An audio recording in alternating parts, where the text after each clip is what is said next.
My fault, yeah. Some technical difficulties. Javier, I need Javier hasn't emailed me, but you guys already know what tonight's live is about. Let's go. Let's cook this up. Let's get those numbers up. Let's get those viewers in. How's it going, everybody? How's it going? Good evening. Happy Saturday. Woo, feels good. Feels good. Great Saturday here in Santiago. Telling y'all, man. Who we got tonight? Drop a comment. Let me know who's here with me. Who's here in this live? Very special live. I'm trying to get Truth in here, but Truth's having some technical difficulties. Like I said, tonight I wanted to interact with two of my subscribers. We got Brown Spade. Shout out to Brown Spade. About to pull up in here.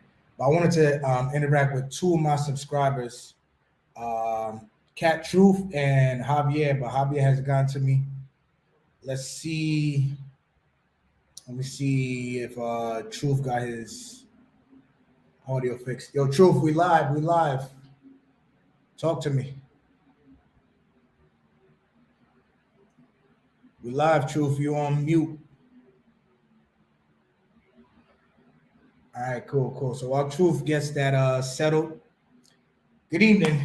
On tonight's episode of Chapapa TV, we are getting unfiltered. I see some of you guys did what I said, set the notification, the alert. Thank you. I appreciate that. I appreciate you guys for listening, tuning in.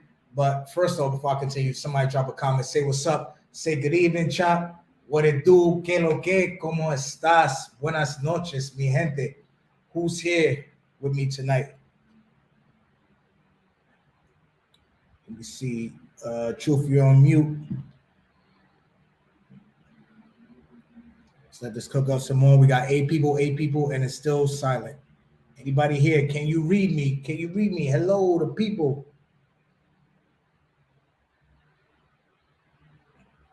All right, Truth got some technical difficulties. We got 9 people. What's up? It's Saturday. We about to get our drink on. We about to chop it up. We about to get unfiltered a little. Javier, if you're watching this, let me know. I'll send you the link or any of my other subscribers want to hop in. Let me know. All right, cool. Y'all hear me? Spam channel. I don't know if I should be talking to a spam channel, but what it do? Michael Ray, que lo que? Can't wait for tonight. Me neither. Yes, sir. Got me clear. Jorge, what's up? What's good? Yo, if you're trying to hop in, let me know. The link's open. Make sure you guys go subscribe to Jorge's channel. That's the name right there on the bottom. My Journey with Mom. We need to get Jorge up to 500 subscribers by the time May comes. I know we could do it.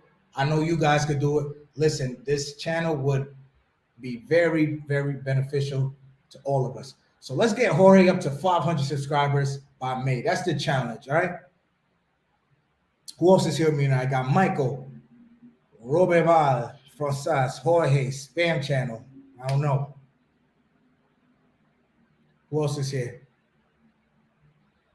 Yeah, that's right, bro. That's right. We're about to get you up to 500. Make sure you guys subscribe to that channel, Jorge's channel, My Journey Mom. But at this time, I'm about to add in Brown Spade. Brown Spade in the building. If you guys don't know who Brown Spade is, you should already know. We did a live together. Brown Spade is over there in Cotuí, Dominican Republic. Just got back to the DR. We got Brown Spade checking in. Brown Spade was good. What's going on, brother? How you doing? Good. Yo, make sure you guys go subscribe to Brown Spade's channel too. So this is the challenge right now. We need to get Jorge and Brown Spade, 2 expat YouTubers here in the Dominican Republic. We need to get them. We need to show them some love. Yeah, the same love you guys showed me. I need you guys to just channel that energy and give it to Brown Spade, give it to Jorge. Let's get them up to 500. Yeah, y'all help a brother out, man. I'm trying to do something positive. I talk about a variety of subjects. I am an expat. I do live in the Dominican Republic. And again, my channel is called Brown Spade. Not Black Spade, not Gray Spade, Brown Spade. And again, I talk about a variety of subjects.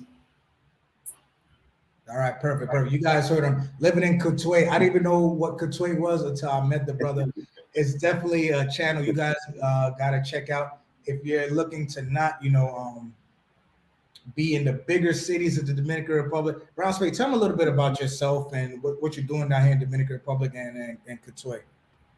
Okay. Well, my name is Daniel, and Brown Spade is my channel. I'm a retired firefighter from the city of Atlanta. I'm married to a Dominican. Can you find love here? Yes, you can. What else? That's about. I just started the channel not too long ago, man, and I really would appreciate it if you guys could please subscribe and show me some support to help my momentum going and help get the algorithm going. Because again, I try to talk about a variety of subjects to help us out as Black men, as Black people, as black family. So I talk about a variety of things. You can always get something out of my show, and I try to keep it positive. I'm not a trashy type of. I don't have like trashy content. I just try to bring awareness, and I try to bring subjects that'll make us think and try to get us going in a more positive direction. So we can change the image of us, especially as Black men. You heard them. You guys heard that first. Listen, it's a lot of Black men doing it up real big the correct way here in the Dominican Republic. Brown Spade is one of those brothers. Right at this time, I'm about to introduce one of my subscribers from the other night. You guys caught the live the other night. Yo, Big Cat Truth, what's good? What's good? How you doing? Yo, Truth, you there? All right, when Truth gets his audio figured out. So Brown Spade, tonight, I don't know if you caught the last live, but I thought I would open up a little bit more to the subscribers, have a really, really unfiltered conversation about what's life like living in the Dominican Republic. Because, we see the other YouTubers share the sunshines and the rainbows and the mangoes and all this jazz. But what's life Right. 365 days out of a year as an American, as a Black man, as a gringo in the Dominican Republic? So I really want to hit the nitty gritty, the truth that you don't hear when it comes to living in the Republic through all aspects, the good and the bad. Gotcha. Okay. Well, first I'll start off with the weather. The weather, you're going to average mid 80s in the summertime, which is like August. You're going to range around in the 90 percentile. Dominican Republic is a beautiful country. And again, when I say this, I'm not trying to speak negative about somebody, other channels, but most of the channels we see is always about the mangoes, right? But honestly speaking, anywhere you go outside of the matrix, girls are there. So no matter where you go, they're there. And because you're an expat, you have an advantage from an economical standpoint. But again, this is a beautiful country. Of course, everybody knows they speak Spanish or whatever. A lot of people don't get a chance to see it from a cultural point of view, to see what the Dominican has to offer you other than Sosua. It's bigger than Sosua. It's 10 million Dominicans living here on this island, and they share this island with Haitians, which is another 10 million people. And that's another subject for another day. So the driving, that's what I think that I have to be very cautious and careful about. I was in your backyard. I was in Santiago today. Oh, wow. So I went to Price Smart. I went with my wife and my mother-in-law. And but the driving is kind of, you'll get used to it, but I would advise anybody, if you're going for a long drive, don't go at night. Try to do your long traveling during the day. I mean, I don't care how good of a driver you think you are. It can be dangerous, But again, the country is beautiful. They have beautiful beaches. Of course, they got beautiful women. Can you find love here? If you're looking for love, yes. If you just out here to do your thing and pay to play, of course, they got that around the world. They got that in the United States. So again, that's about it. I mean, anything else? Any other question you got for me, brother? Not yet, not yet. We about to start the show up right now. Actually, I just want Truth to introduce himself. Truth, are Hello, you can ready? you hear me now? Yeah, we hear you. We hear you, brother. What's All right, good? perfect, brother, perfect. Now, I mean, just call me Truth, man. I'm just like I said, I saw your page. You actually I saw your YouTube video like what 3, 4, maybe a week ago. I watched a few of your YouTube video clips, and I was like, I mean, I understand the struggle here. I'm half Dominican, half Puerto Rican, and basically I've been living here for. I decided to make the move to DR once the fake pandemic, hit. And I was like, that was my job became remote. I didn't have to be in His the mic is office. on. His mic is on mute. Hello, can you hear me His now? mic is on mute. Yeah, I hear him. I hear him. Can Brown hear me? Yeah. Brown, you Okay. hear him? I'm sorry. Probably I need to keep the phone close as possible. So, anyways, I work for a financial institution, and when the pandemic hit, I was basically working from home full time.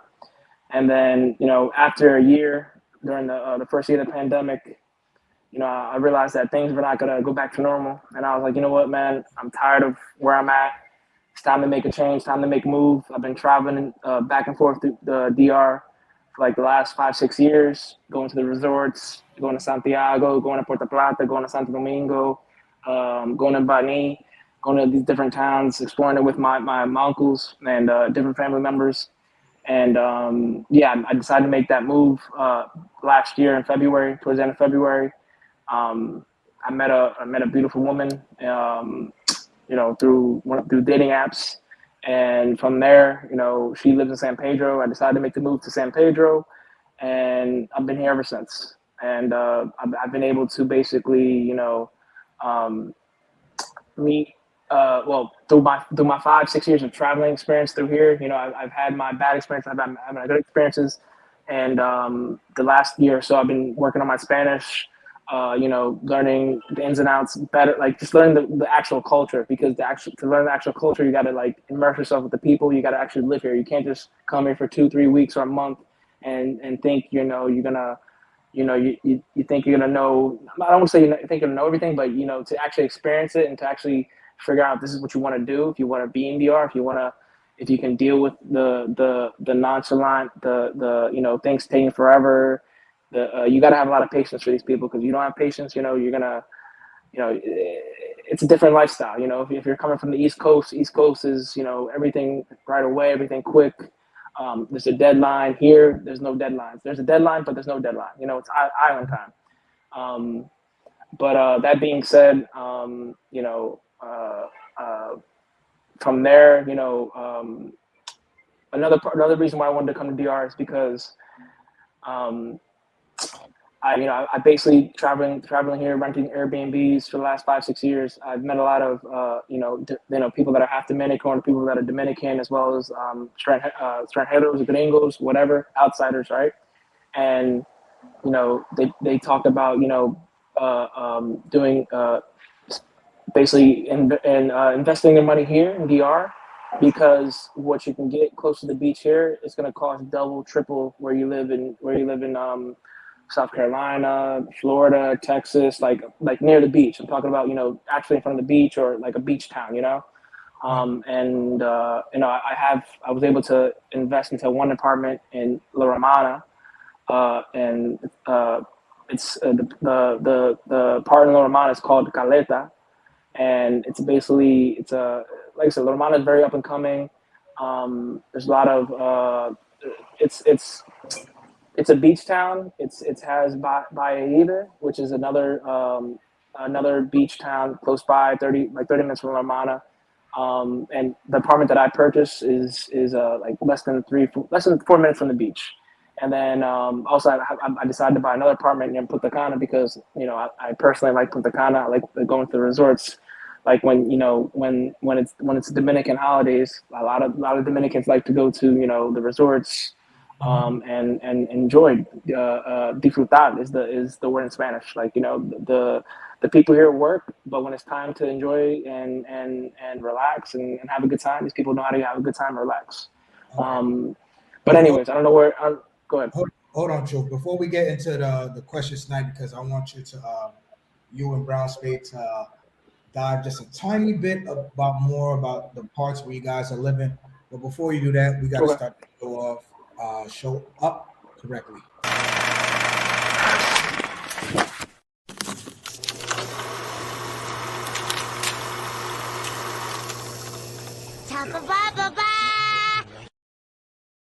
All right, tonight's episode of Chapapa TV is brought to you by Mama Juana tonight.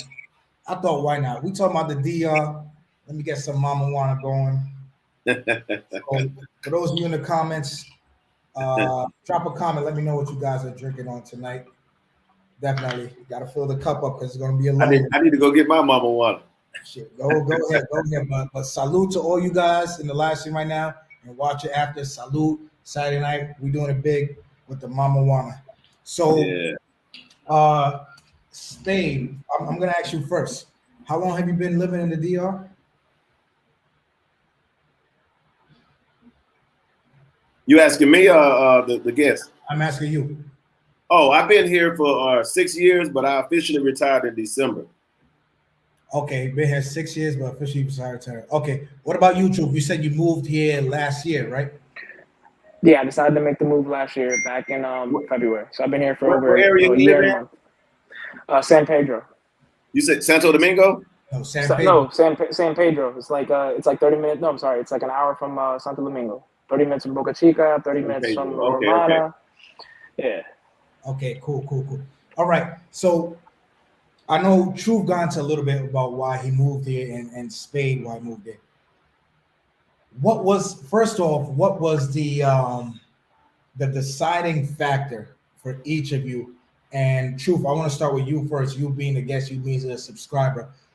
What was just that it factor, the deciding factor for you to just get up, come here, like, you know what, whatever. I'm going to come to the Dominican Republic. I'm going to invest in property. I'm going to work remote. I'm going to learn Spanish while I'm here. What was that it factor that kind of just pushed you to this island? I mean, personally, just I was too comfortable where I was at. I live in Delaware, and just comfortable. Family close by. You know, same old, same story. And then like for me, like life was boring, and I wanted to do something different with my life. And you know, I've always wanted to have that beach experience, having a beach or an apartment, something close by to the beach. It's that would be impossible to have in the States with the money that, you know, it just would be impossible. Can't afford it. And I knew that it would be possible in DR. Didn't know how it would be possible. And I just took a leap of faith and I just did it. And just to get out from the same old. All right, cool. What about you, Spade? What brought me here? You said what? Repeat the question one more time. I want to make sure I answer it properly. What was that it factor that? Well, the it factor for me was once when I met my wife. That's why I'm into it. Because initially before I met my wife, I was going to Africa. Oh, so your wife basically had you do a whole U-turn. Yeah. When I met her, I mean, it just made sense, you know, because I know the culture. They're very family oriented. So I was like, nah, us both going to Africa and nobody have no relatives there. I think we both would get, you know, it both cause problems. You know what I'm saying? So again, I try to make it work because I'm flexible. Okay, I dig that. All right, yeah. So if you guys are dropping in the comments right now, let me know what you're drinking on. Javier said, listen, Javier, until you get the situation figured out, you can just talk to us through the chat because Javier, Spade, and Truth was somebody else that was supposed to be here, but he had the dates mixed up. All right, cool. Like I said, sipping on the Mama Juana right here in the Dominican Republic. I had myself a day, had myself a night. Dropped the car off, fixing some things in the car, went to the mechanic. One of the things that I love, something with the headers and the lights and this and that, bill came up to 2,500 pesos to go to the mechanic. Right? Can't beat that. In the States, they're at least going to charge you 1 hour, like $130. Oh yeah. Just to sneeze on your car. Right. Love that. Right.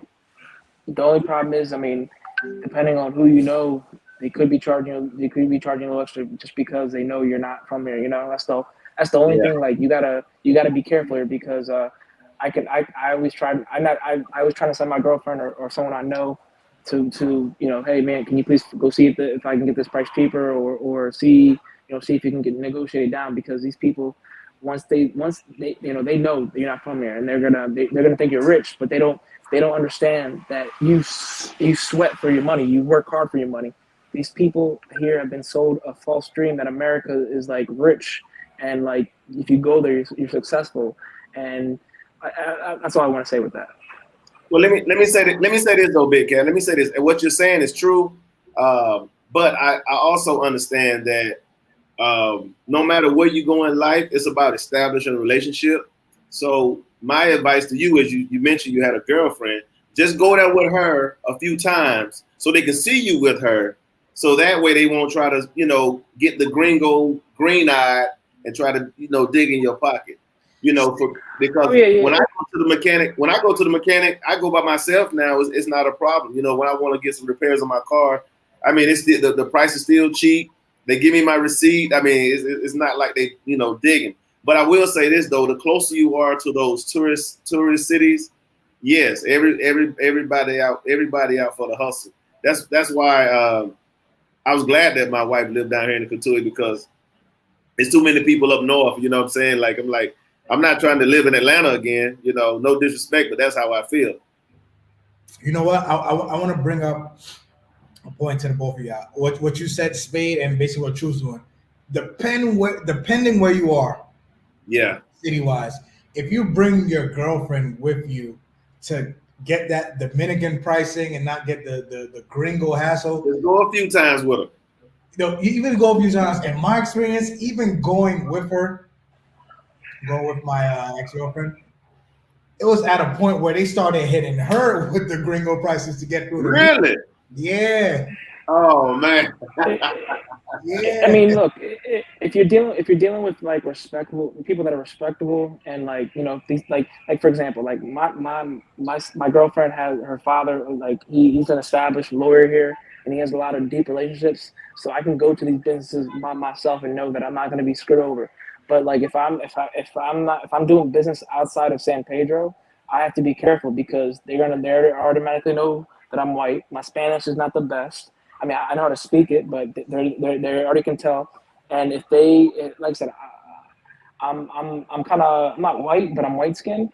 And people all, like I said, if I'm walking in the streets here, there's people already asking me for money, begging, and I'm just keeping it. It's just how it is. But you're 100% right. It's about relationships. If you have the right relationships, and you walk in with family members or people that are established, of course they're not going to cheat you. But I agree with you guys 100%. If you go to the big tourist areas, they're going to screw you over. Punta Cana, Santo Domingo, Puerto Plata, those are the kind of areas. When I first moved out to Santiago, I had myself an errand boy. I still do, but I sent this guy to do everything for me. Everything from going to pay bills to going to buy this, going to that, everything you could think of. He was my front man. He was the face of Chapapa. Like, listen, Joe, I need you to do this, do that. And he did it. I paid him. Wonderful relationship to this day. That's my dog. But let's start getting into the nitty gritty. What is, in your opinions, and whoever could go first, what are some of the things that you don't see on YouTube that is a misconception? Misconception in terms of the bad. We all see the good. We all see the sunshines and rainbows and the glitter and the gold. Right.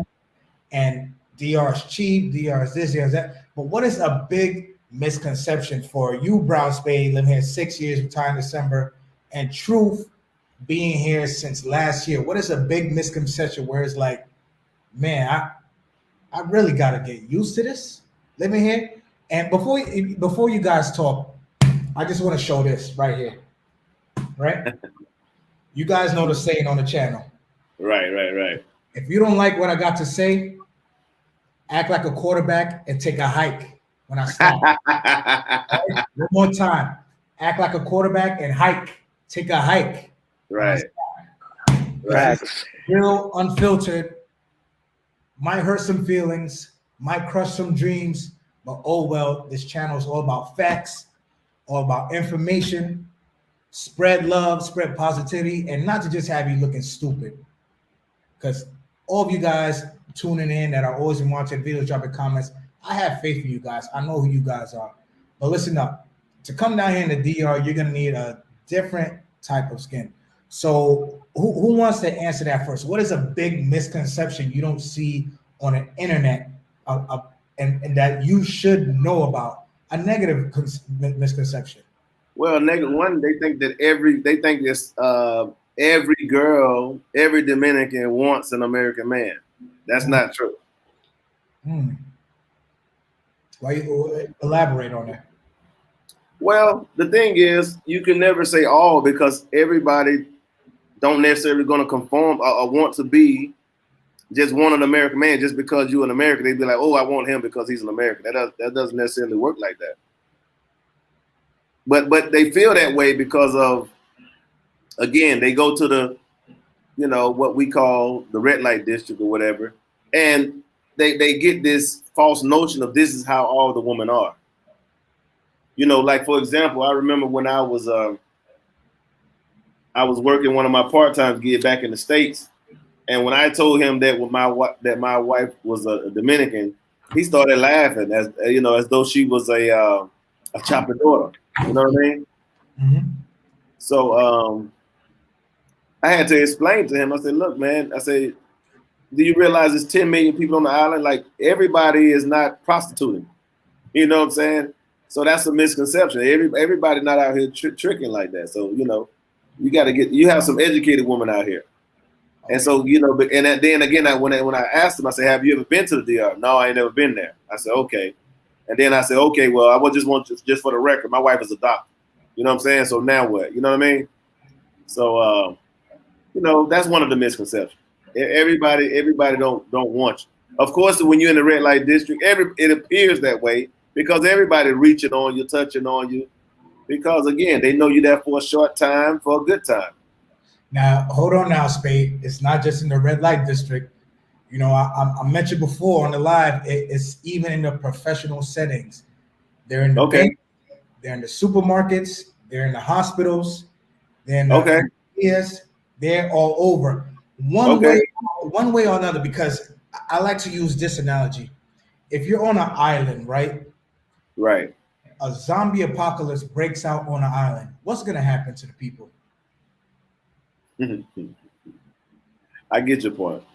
Right. So that I want to say that some of that infectious, there's people oblivious to what goes on in the red light district, but it's just, I want to go as far to say with my time being here, I'm confident enough to say that there's something in the culture, in the mindset that just turns on like a chip subconsciously that just leads the people to be, all right, this brother, Brown Spade or Truth, not from here, but he's here full time.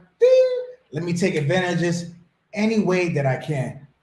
It doesn't matter, man, woman, teenager, that tries to like clean your car windows or say something on the street. It doesn't matter. They see you, and it's like, first thought is not to establish a relationship, but to screw you over. So, Truth, I want to hear your point on that. If you have anything on Brown Spade. Yeah, I mean, I'll say this, man. Not every woman here definitely wants an American, or anybody. There's a lot of women here that just want to deal with Dominicans. Yeah. But at the same time, you got to understand something here, right? These people are on survival mode every day. They live day by day. They don't live for tomorrow. And if you can help make their life a little better and give them money, they're gonna, they're not all women, but there are some women that are willing to sell themselves for mid pesos, 2 mil pesos, and I mean, I've been offered that. I've been having through my 5-6 years here, and like I said, not every Dominican woman here wants to deal with an American or anybody outside. There's a lot of religious women here. There's a lot of women that, there's a lot of good women here, but you have to be willing to search and find, and I mean the areas that are more touristic, are gonna have the I don't want to say the more like worse or they're gonna have the more touristic area the area is, the less chance you should, or how should I phrase this? The women that are like in these small towns are, I think, are much better than the big areas. You know, that's basically what I'm trying to say. What they said, the women that are in the small town, what now? I think the women like that are in the smaller towns that are no, I shouldn't say that, but like what I'm trying to say is that I feel like you can take women more seriously that are in the smaller towns that are more Yeah, like family yeah. oriented, I would say that if are you're their gonna look, that's what you do. campos, I you know, agree. stuff like I that. agree. I agree. If you're gonna look for something serious, your chances are greater in a smaller town than a larger town. I will say that. All right, so Truth, But I want to ask you this, Truth. What is something like a big? I'm going to call it misconception because what you see on the internet isn't always the truth. So, what is something negative that you have learned yourself while living here that you're like something that you experienced that wasn't shown on YouTube, that wasn't part of the sunshine and rainbows? What was an experience you had? What was a misconception? Like, damn, this happens here, or this is how this goes, or you get what I'm saying? Name something that happened to you. Truth. I got you. I mean, nothing really happened to me, but I think the biggest misconception, well, a big misconception would be, you know, you driving, right, and all these motorcycles get in front of you, they pass by you, zip by you, and driving here, you have to be really careful. You have to really watch out for these people because you can kill somebody. Like Right. my girlfriend's parents, they have like a Jeep Grand Cherokee, you know, big SUV, and you know, I live in San Pedro. San Pedro's a smaller town, and most of the people here, I mean, there's people have cars, but the majority of people have motorcycles, and most people travel here by motorcycle. So it's like I personally haven't seen any YouTube videos of people driving through BR and like that. So and you just got to be really careful for the motorcycles because people don't respect the lights. People don't respect they'll go on your lane. And I mean, I personally haven't searched for YouTube that kind of YouTube video, but I'm thinking you know you drive in Santiago, you know how the motorcycles pass by. So like I said, man. Me personally, I would remove all the motorcycles from the big cities to clean up the traffic. But I understand that you know you can't do that because these people that's what they can afford. You know they can't afford a car, so they have to buy a motorcycle. Mm-hmm. Right. Cool. So All right. So Javier just dropped a comment. Like I said, he's supposed to be in this live. Really hope the brother could get it in tonight. But this is what he said to both of you guys' comments. He said, "I agree with the small town compo, but you got to be careful still. It's the but because now I don't want to drop the misconception, Truth and Brown Spade, that okay, let me pack my bags, fly to Right. DR, go to the smallest town, go to a campo, knock on somebody's door, and just take their door to be like, all right, she's a good woman. No, because like I said, island, zombie apocalypse, even in the campos, my experience because I dated a girl from a small town, and small town does not mean that this does not exist. no, I agree with you 100%. Mm-hmm. So what Javier is saying to be careful, so is because you just never know. Because it's like saying you could be in a big city and meet somebody decent, or go to the campo and meet somebody horrible. You just never know, and it all comes down to being careful still. Now, Brown Spade, you're married. You're married to a Dominican woman. She's a doctor. When you first met her, what was the the vetting process, if you may, was like for you? Before you answer that, let me shout out first super chat tonight, guys. If you're watching, please drop some super chats. Really helps the channel. Make sure you like the video on your way in. First super chat, shout out to Solo DMV, real active in the last live. He says it's a big misconception that the Dominican women prefer foreigners over local men. Don't be fooled by gringo hunters. Man, what's your guys' thoughts on that? Because so now They want to know what's in your pocket. Exactly. So while you share your thoughts, I want to share what is it exactly? What can you say, like sign it and dot it? Can you say about the women who only say they date foreigners or American men? Oh, I wouldn't date her. Is that red flag to you? Is Yeah, that that's a red flag. If she only date foreigners, that means you're not the first one. She's got a rotation. I mean, And she for knows me, who's coming. You know, right. And for me, I mean, I can't even give her an American experience because she's already had it. okay? Like I said, there's always going to be those kind of women because you gotta understand something. We don't live in survival mode in the States. I mean, there are people that do live in survival mode in the States, but for the majority of the people who live in the United States don't live in survival mode. We live for tomorrow, and these people live for today.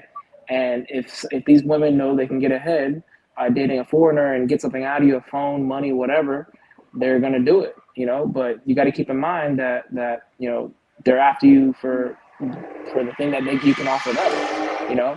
So, and as well as if you can take them to the U.S., sign papers or whatever, get married or whatever, you don't think they're gonna go you don't think they'll drop everything here to go with you? They probably would because they want to have a better life. They want to have more opportunity. Because here there's no opportunity. Here, over there in the States, there's tons of opportunity. There's tons of ways to get free money to pay for college. There's scholarships. I mean, there's just so much opportunities, right? But here, just to get an opportunity, you have to have really good relationships, really good connections, and it's a struggle for these people. They struggle. You know, people struggle day by day. If you're not a doctor, if you're not a lawyer, if you're not a person, engineer, stuff like that. I mean, it's tough. It's tough. You're working for somebody else. You're basically you're a worker bee, and it's you know, not everyone's built for that. It is tough. That's why when cats come down here, some of you guys. Man, before I get into this, shout out to Andre. Shout out to Love Cross the Borders because he did a live last night and the brother was going off. I mean, he walked into the room and Clint Eastwood everybody. I mean, pulled up the pistols, bye, call everybody out. Listen, I personally frown upon you guys who come down here and pay these women the exact same or more than what a doctor down here pays in a month for 2 days. I have to frown upon you. I have to give you the thumbs down. That is not Chapapa approved. That is a more of a what the hell are you doing? Not only are you disturbing the natural order of things, right? Or the pay for play dudes, but what, man? What are you doing? To you're basically telling the doctor in the hospital it's okay to go out. Yeah. Pose soon enough, because of you guys, there's gonna be no more doctors here, no more engineers, no more secretaries, no more women workers, because you're coming down here and you're paying $500 like a simp for 2 days, 1 day. You're going to that red light shiny district, the little small town up north, and you're tossing out 150, 200, 250, 300 for 5 minutes. Come on, man. Come on. So, Truth, get your answer ready, but I'm gonna let Spade answer first. Spade, when you got married, what was your? I know you said you had some people back in the state with the faces and the thoughts. What was your vetting process like? Well, let me say this. When I met, actually, when I came here the first time, I was here with one of my firefighter buddies, and he had a fiance. So anyway, when I came down here, I was under the expectation that I was going to meet the young lady, my homeboy, his fiance friend. So that didn't work out. So anyway, while we was here, because I think I was here for like 7-8 days, we met this guy, and he just happened to have on a Georgia Bulldog hat, and he said he's getting married in a few days. So he wanted us to come to the wedding because he was the only American there, which is because he was the groom. So of course he's going to be there, but he didn't have any family members there. So he said, "You guys will be my American brothers for that particular day." I was like, "Cool." So we exchanged numbers or whatever. Went to the wedding. The wedding was beautiful, man. It was just like a soap opera. You know, he got married right there by the ocean and everything. And so when I flew back to the States, he called me back maybe like a week later, and he asked me about the girl that I was trying to get to know, but apparently she wasn't digging me or whatever, for whatever reason.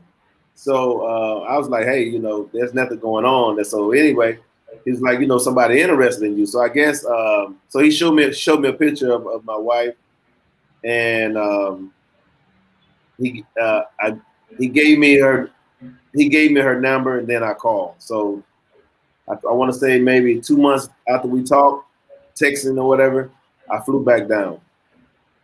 Something like that. Yeah, I flew back down. It's like a month or two. I flew back down, and then I think I stayed for like 2 weeks. And so that out of those 2 weeks, that's how I knew she was the one. I mean, you know, I knew she was the one for me. All right. So in those 2 weeks, what were you telling yourself, and what were you looking for her, for you to know that she was the one, for you to know she was a good woman? Okay. Well, first thing, I was making sure that all the stuff that we talked about, her actions match her words, because, you know, a mouth will say anything, right? So when I get here, first of all, I made her come leave Couture. I said, look, you want to see me, because I had the bad experience for the first chick. So I said, hey, if you want to, you know, see me, I'm up here in Puerto Plata, because my homeboy, he's retired. He live in Puerto Plata. So I said, you meet me here. So just in case things didn't work out, I still be up there with my homeboy, because I didn't know anybody. So her and her family, they drove up there. So anyway, the next day I got a rental car. We drove back down. So when I got here, I just was paying attention I was looking at her relationship with her father. I was looking at her relationship with her mother, her family in general, and how they was treating her, how she was treating them, and also how she was treating me. You know, when I first got here, I thought they was going to look at me like an outsider. They embraced me like they've been knowing me all my life. So the first 2 or 3 days, I thought her family was putting on the act, but they was genuine. They was just really good, wholesome people. But again, I just felt like something, you know, I'm like, are they putting on, you know, because mom and they're cooking for me, you know? And so I want to say maybe day 3, day 4, my wife was like, look, I'm going to cook.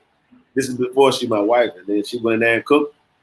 And I tasted her cooking, and I was like, you know what? She got, you know, her cooking was just as good as her mom. You know, they neck and neck when it comes to that cooking. So I was impressed, you know. And so everything just lined up. And, you know, just something, it just resonated with me. And I just like, I knew then, I said, you know what, I'm going to go ahead and take this a step further. Okay. So, all right. So Truth, I know you're going to have a little bit more to say, because correct me if I'm wrong, I believe you said you met your girl through online dating, and online dating is super huge down here. Casi nunca, almost never would you have a situation like Brown Spade or like Dre from Love Crossing Boat in person. I know lots of guys go for the online dating. So Spade, talk to me a little bit about your experience from like I just asked Brown Spade. Your vetting You process. talking to me, right? Yeah, your vetting process. How did you know she was the one? How long did it take you? What app? Failures before her through the same app or different? So talk to me. All right. So basically, the app is Tinder. At that point in time, I bought. I was on Tinder because I was single. And I bought. I forget what I bought, but I bought the thing where I can change my location, right? Mm-hmm. And I knew I was going to DR. I think I went to DR before I came back in February. I went to DR I went to DR in November, December of 2020. And I've been talking to. I used that app for talking to chicks back in 2019 as well in DR. And basically, just swiping left to right. If you like them, from there you talk on the app, and then I move them. Then I go to Tinder. I go to Instagram or I go to Facebook, see what's up. And then from there, you move the conversation over to a number if you feel comfortable, and you go back and forth talking through WhatsApp, right? And so I've already had an experience talking to a lot of women, you know, through the app that are from Dominican Republic, you know. And how did I get to the point where I vetted her out? So basically, yeah, I mean, from the app, I asked her for Instagram. We talked on Instagram for a little bit, and then I got the number, and then this is back in January of 2021, and you know, I talked to her for over a month, you know, sometimes through voice message, sometimes for like an hour at nighttime, like around like 10 o'clock, 9 o'clock at night. Cause remember in DR, there was still like a lockdown here and everybody was pretty much used to going to bed early and you know, she would stay up and basically I would just talk to her for like an hour. And then I decided to come to DR in February. And I went to Best Buy, bought a computer, all-in-one desktop, so I can work. I didn't have to break down my stuff at home. I could just put that in a suitcase, take it with me. I spent time in Santiago with my uncle because he was living in Santiago at the time, and you know, I told her, you know, I'm coming to DR. I'll come to your town this year because again, I know she was not going to come see me, but I've already had a few experiences meeting different women here, you know, going to see them. So I wasn't scared. I was going with my uncles who, you know, lived here all their life. I came to San Pedro, spent time with her. True. And then, yeah. Hold on, Truth. Question. This is, I have to ask, you know, if you want to share this with us, but how old are you, first off? I'm 29. You're 29. All right, cool. Yeah. So And you were, sorry to cut you. Hold on. First off, speak of the devil. You know, I mentioned the What's guy. up, Dre? What's going on, Dre? Shout out to Dre. It's been a minute since I talked to you, bro. Just hopped up in the live. What's up, Jay? What's up? Truth. Yes. How long? So before you got to meet her in person, how long were you communicating with just this one female off Tinder? So I started talking like maybe the first week of 2021, second week of 2021.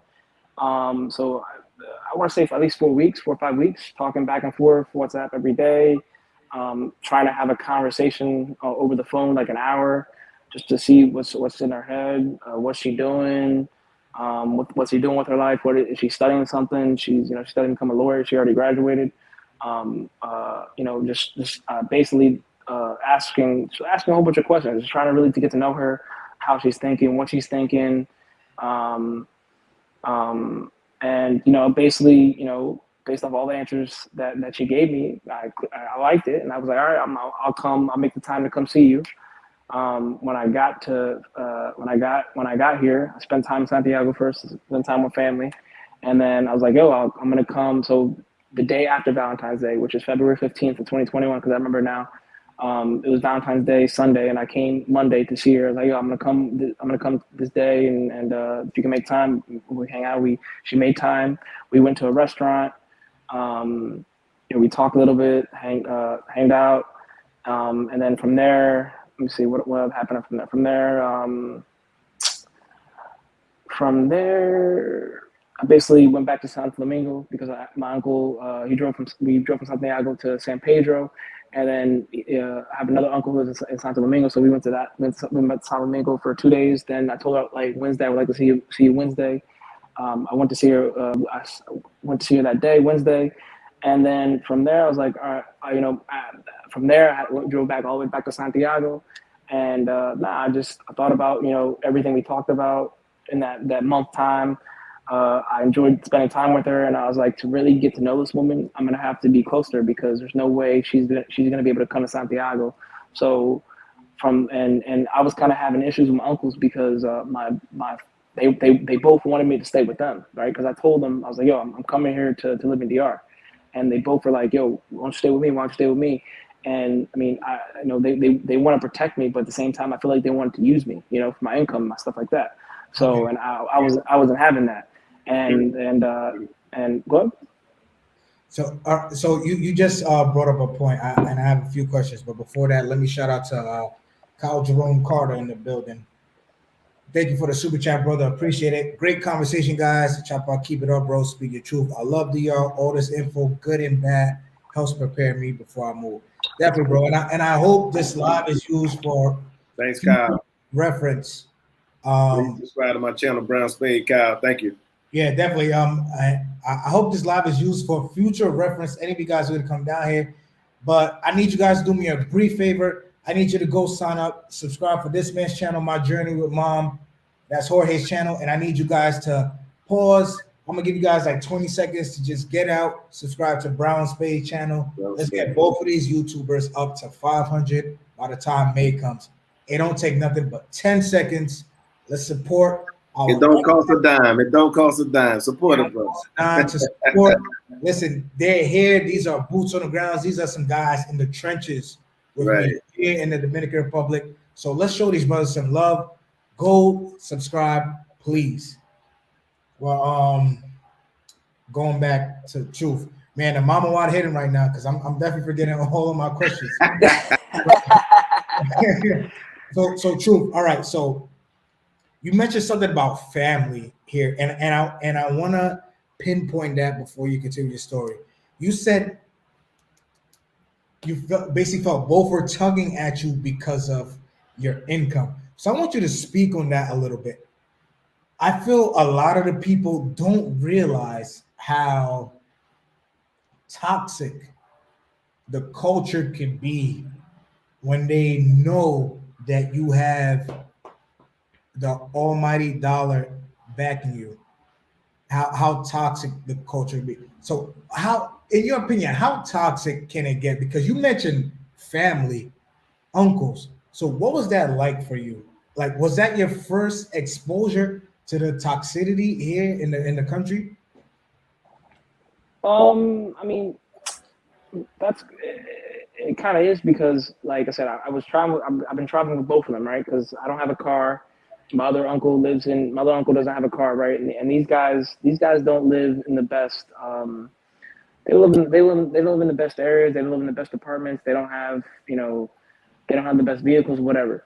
And traveling with them, I would bring $2,000-3,000 with me, right? And I wouldn't spend all of it because I would budget myself. I'm like, yo, I'm gonna take at least $1,000 back home with me.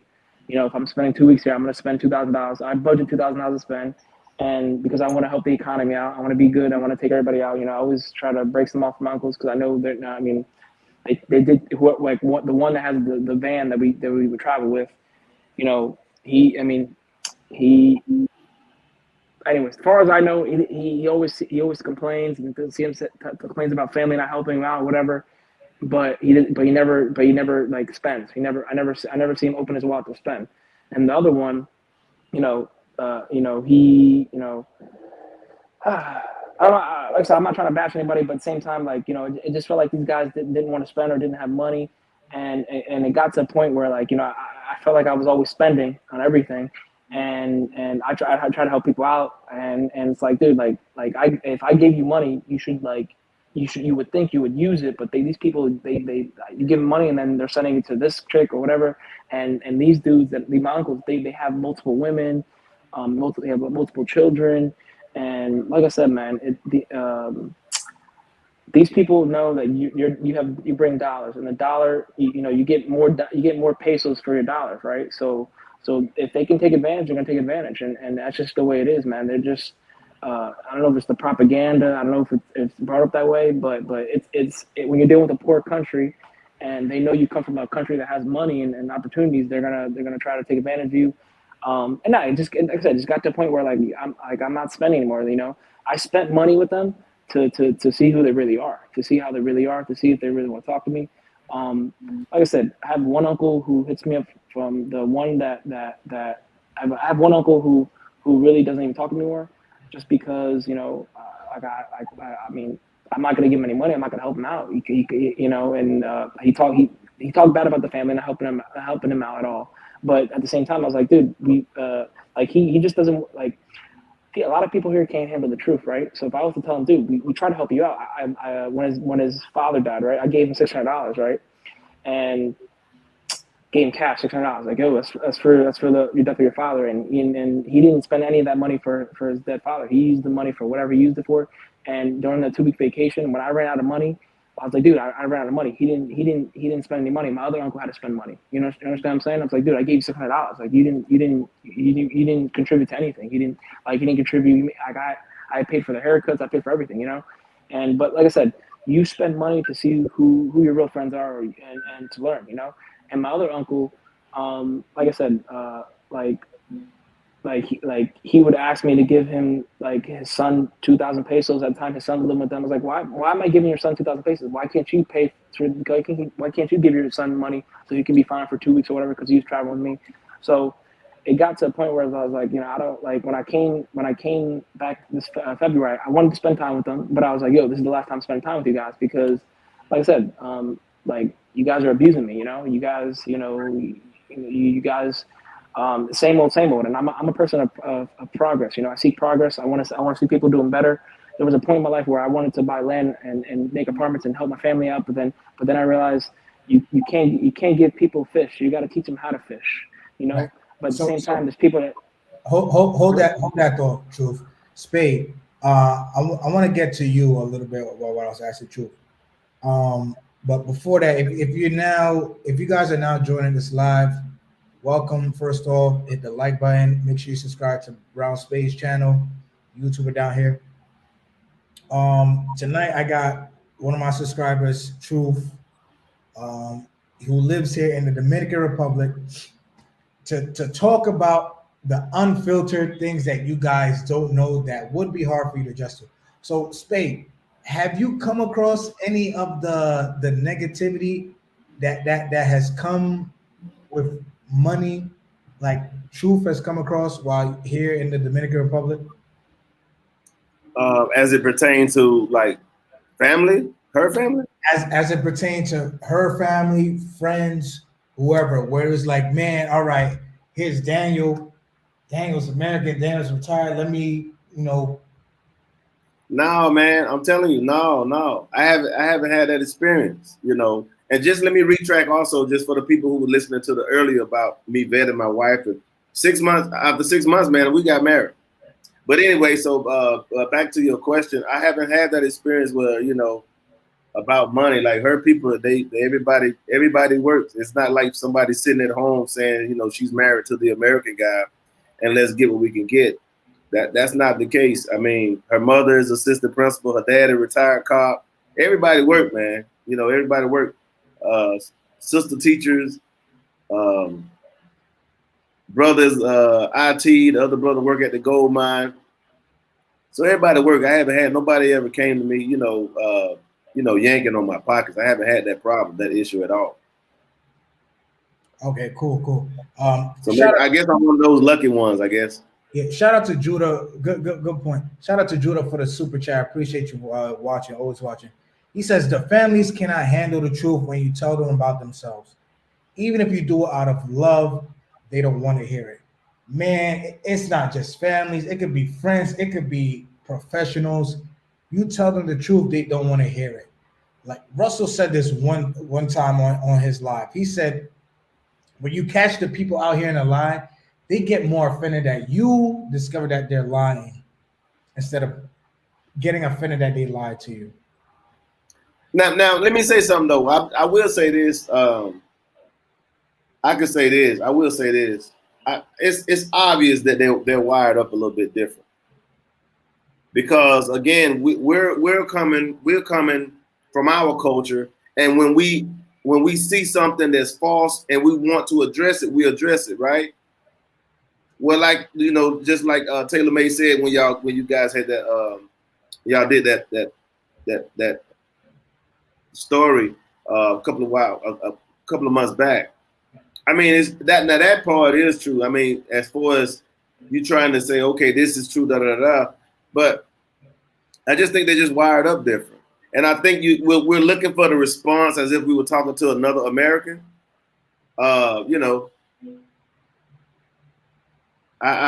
mean, they're just wired up different, and you're just gonna have to accept that for what it, I mean. We're looking for them to respond like Americans. Yeah, okay, you caught me in a lie, blah blah blah blah. No, that's not how they're not wired up like that. It's just like they do, you know, you just keep it moving. They the type of person just keep it moving, right? All right. They're not worried about progress in life. They're All right. worried about living day to day. So Truth and Spade, let me ask you guys this question.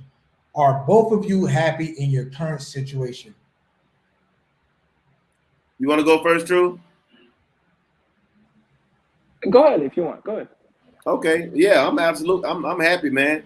I'm happy. I got a baby on the way. I'm happy as can be. You know what I mean? Like, congratulations. My girls, hey, I'm right behind Taylor Made. My baby due next month. So, but yeah, man. I mean, you know, I got a humble woman. She's very humble.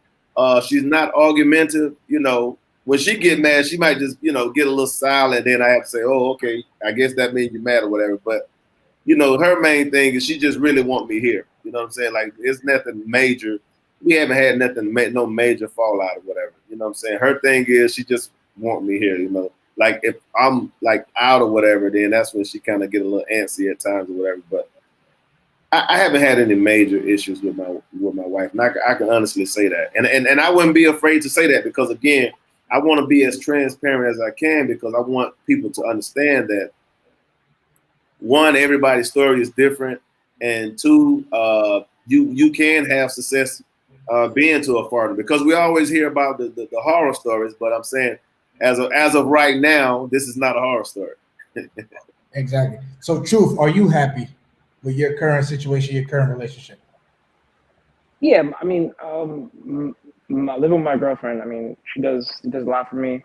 I mean, when I came here, I didn't have my. I mean, I did the process to get my citizenship, my cellular. I mean, she's a lawyer, so she knows how to do everything. She did it in like less than 3 days. I had my cellular, so I didn't. So when I left here, I didn't have to pay any kind of tax. I mean, I'm very happy with she's with her connections of her family in La Romana. I was able to purchase that apartment with another connection from her uncle. I was able to get another apartment in Punta Cana.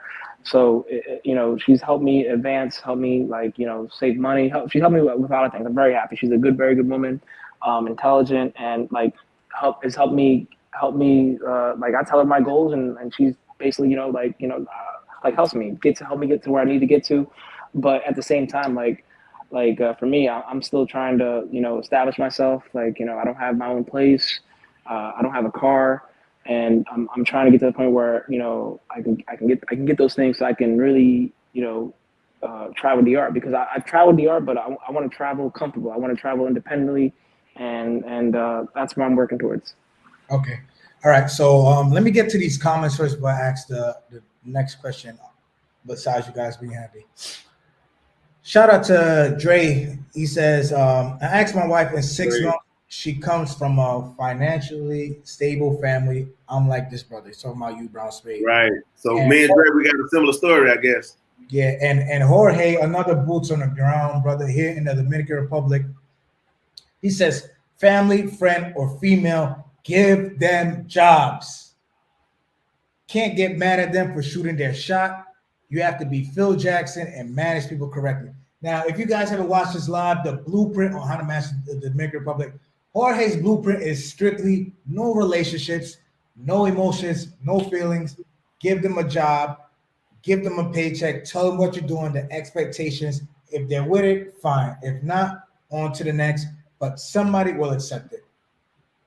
And I feel that's a blueprint that could save maybe some headaches, some disappointments, and other things. So you guys check out the live, check out Jorge's channel, because Jorge is going to be going live and going more into depth on how to establish your blueprint here in the Dominican Republic.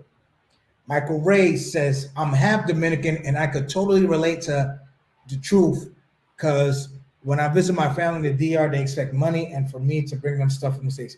I'm not even Dominican, and I feel like I have family here for the amount of Facts. people. Oh, goodness. Watermelon Caviar, what's up? Fellas, it's simple. If you're meeting a woman through prostitution, stop trying to turn them into housewives. Yep, go. Man, it's simple. That's a no-brainer. I don't know why they keep doing that. We go over that all the time. Brown Spade, congrats on the baby. Yes, sir. Yes, sir. Thank you, brother. Appreciate it. Says, how important is sex for Dominican women in serious? Elvis, I'm glad you brought that up because that is on the list. Yeah. And I wanted to ask these two gentlemen. So thank you, Elvis. So Truth is happy, Brown Spade is happy. Would you guys be as brave enough to say that your situation here in the Dominican Republic, living in the Dominican Republic, with your happiness and your success? Repeat that question one more time. Would both of you, would you say that your situations, the happiness and the success, would you say that it's a rare case? Do you count yourself fortunate? Do you ever something like, man, you know, I hear and I see all these guys suffering, but me, I hear the horror stories, but me, I know I'm in a good space. Can you call your situations truth, especially with you starting your relationship from online dating app Tinder, and you, Brown Spade, you know, vetting your wife for 6 months, the family get engaged? Can you call your situation a rare situation in terms of your success?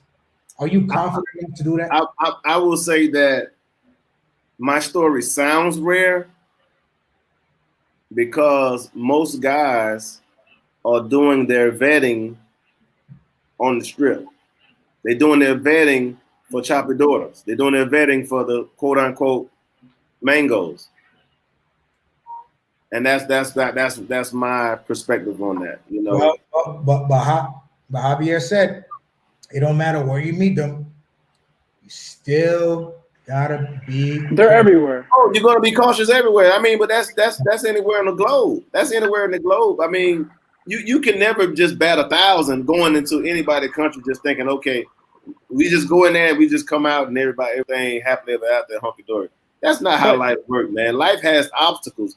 My point that I'm saying that most of these cats, they don't even know this country. All they know is Sasua, and then you got some of them may know about you know, they go down to Santo Domingo, and then they might go to Boca Chica.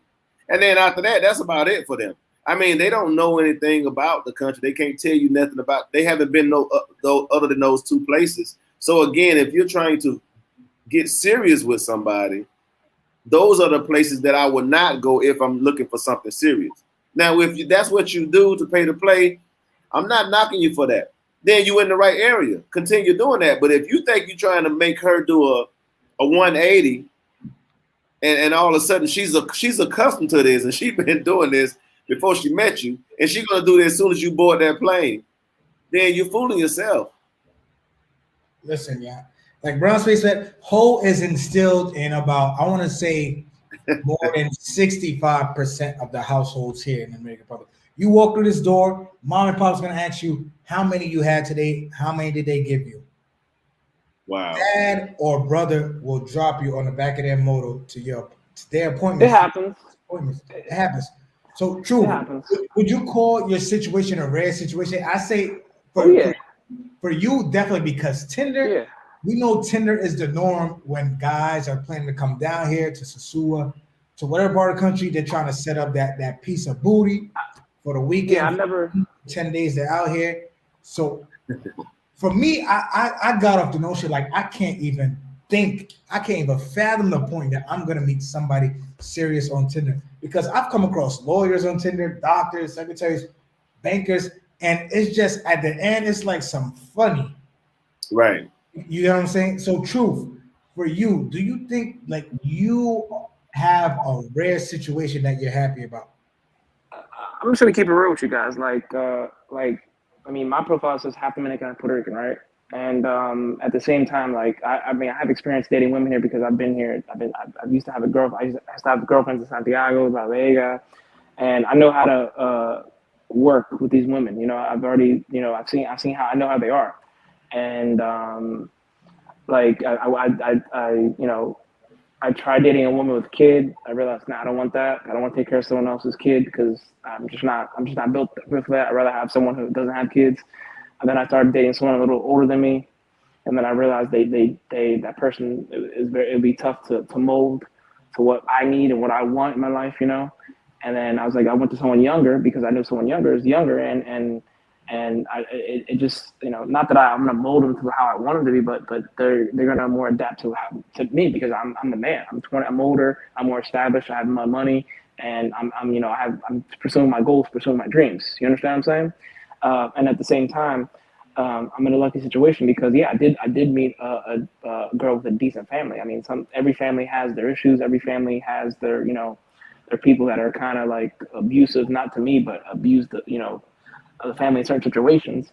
But nobody's perfect. And like I said, the whole family in general, like, you know, when I was dating her, I was like, you know, I was like, you want to be my girlfriend, right? But if I'm gonna be your girlfriend, I want to meet your family because I want to see what everyone's about, you know. Like I said, if her family was like trying to take advantage of me, I would have left a long time ago.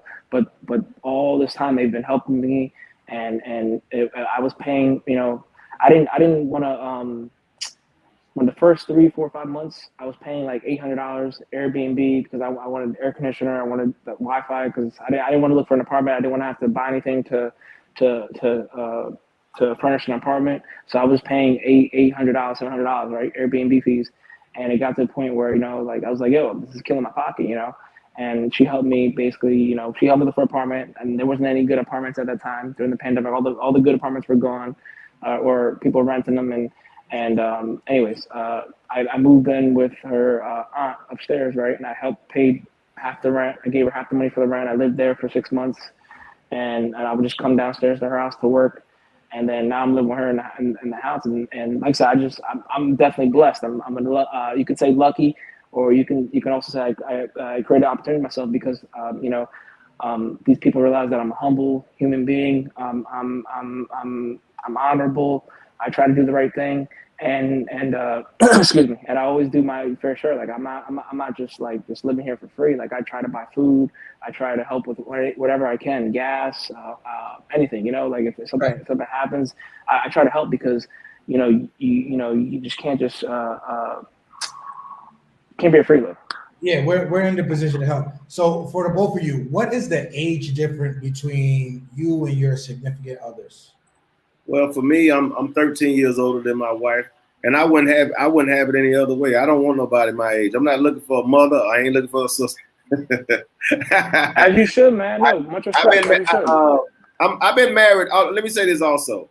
Yeah, I got married 6 months after I met my wife, and we've been in 2 more weeks it'll be 6 years. So let me say that also. And my wife been to the States. She lived in the States with me, and she didn't like it.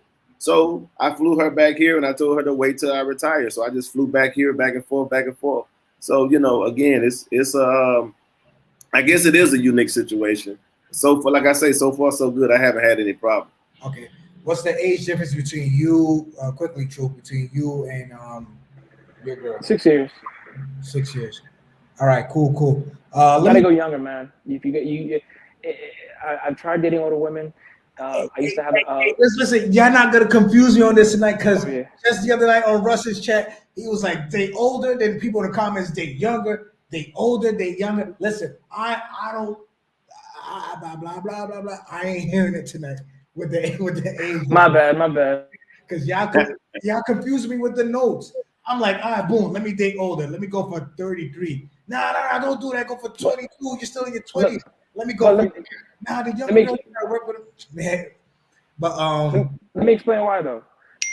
Give me 1 second. Let me explain why. Because like there are older women that know have that are natural, but the thing is that when you're dating an older woman, it's hard for them to change because they're already set in their ways. When you're dating someone younger, it's different expectations, and they're gonna adapt to you. And that's just, I mean, that's from just my life experience dating women in general, in the States and here. All right, so let me get to these comments real quick. I'm talking to Javier right now. I believe I'll be able to get him for the duration of the show, the second half of the show. Let me send him my email real quick. Perfect. Let's get to these comments. Haitian Gunman says, never ask a girl to meet her family. If she's serious, she'll take that initiative. That is so true. Can I respond to that? Yeah, give me 1 second. Kaboom, Jackson Jeter stepped in the room. What's up, bro? What's up? Nice to see you. Solo DMV says, Talk about help versus support and what is expected. I'm gonna get to there. Let me answer the sex question first. Better to help her improve or simply find someone who has a life together? So I want to ask you two gentlemen. Going back to who was it? Elvis' question. How important is sex for Dominican women in a serious relationship? So we're all men here, grown men, and this is unfiltered talk tonight. Got the mama wanna, so forgive me for, you know, we gotta keep it a buck tonight, gentlemen. Let's Salud, do it. Let's do it. salud. We gotta keep it a buck tonight. Salud. Salud. With your significant other, us as men, and I'm gonna speak to myself. I don't care. I think to myself, all right, if I'm gonna take somebody serious, in the back of my mind, I'm like, how long would I be comfortable waiting before she gave it up to me for the first time? How long should a woman take that I would feel comfortable to wipe her up, to take it serious, for her to give me the cheeks, the buns for the first time, for us to lay together? How long? For me, I dated a girl for a year and a half, going on 2 years. Oh no. And no. I dated. I was with her. She was my girlfriend for a year and a half, years. But she gave it to me. We were talking for like maybe a month, and third day together, she gave it up to me. We was at the crib. We was drinking. I don't know if that played a part. It was just the music, but she gave it up, and then we was together a year and a half.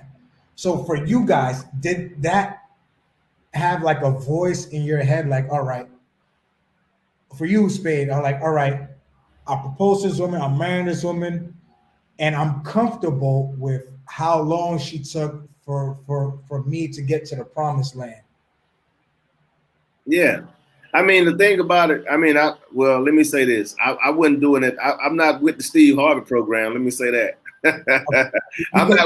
Because sex is important to Dominican women. Oh, sex is absolutely important. So let me say this: if you know, for me, I mean, if I done bought a ticket and caught a plane over here, and I'm over here for 2 weeks, I mean, hey, something got to happen. Something got to give. I didn't come here I didn't come here to play Uno. You ain't coming to play Uno. All right. So if you want to share, what was the perfect time for you? Where it's like you was comfortable? It's not a real time, because the thing of it is, I mean, as much as we talk about this on our channels, as you talked about on your channel, we can't take this American mindset and then try to place it into another country and apply it. Everything, all the rules are different. So you can't apply that the same.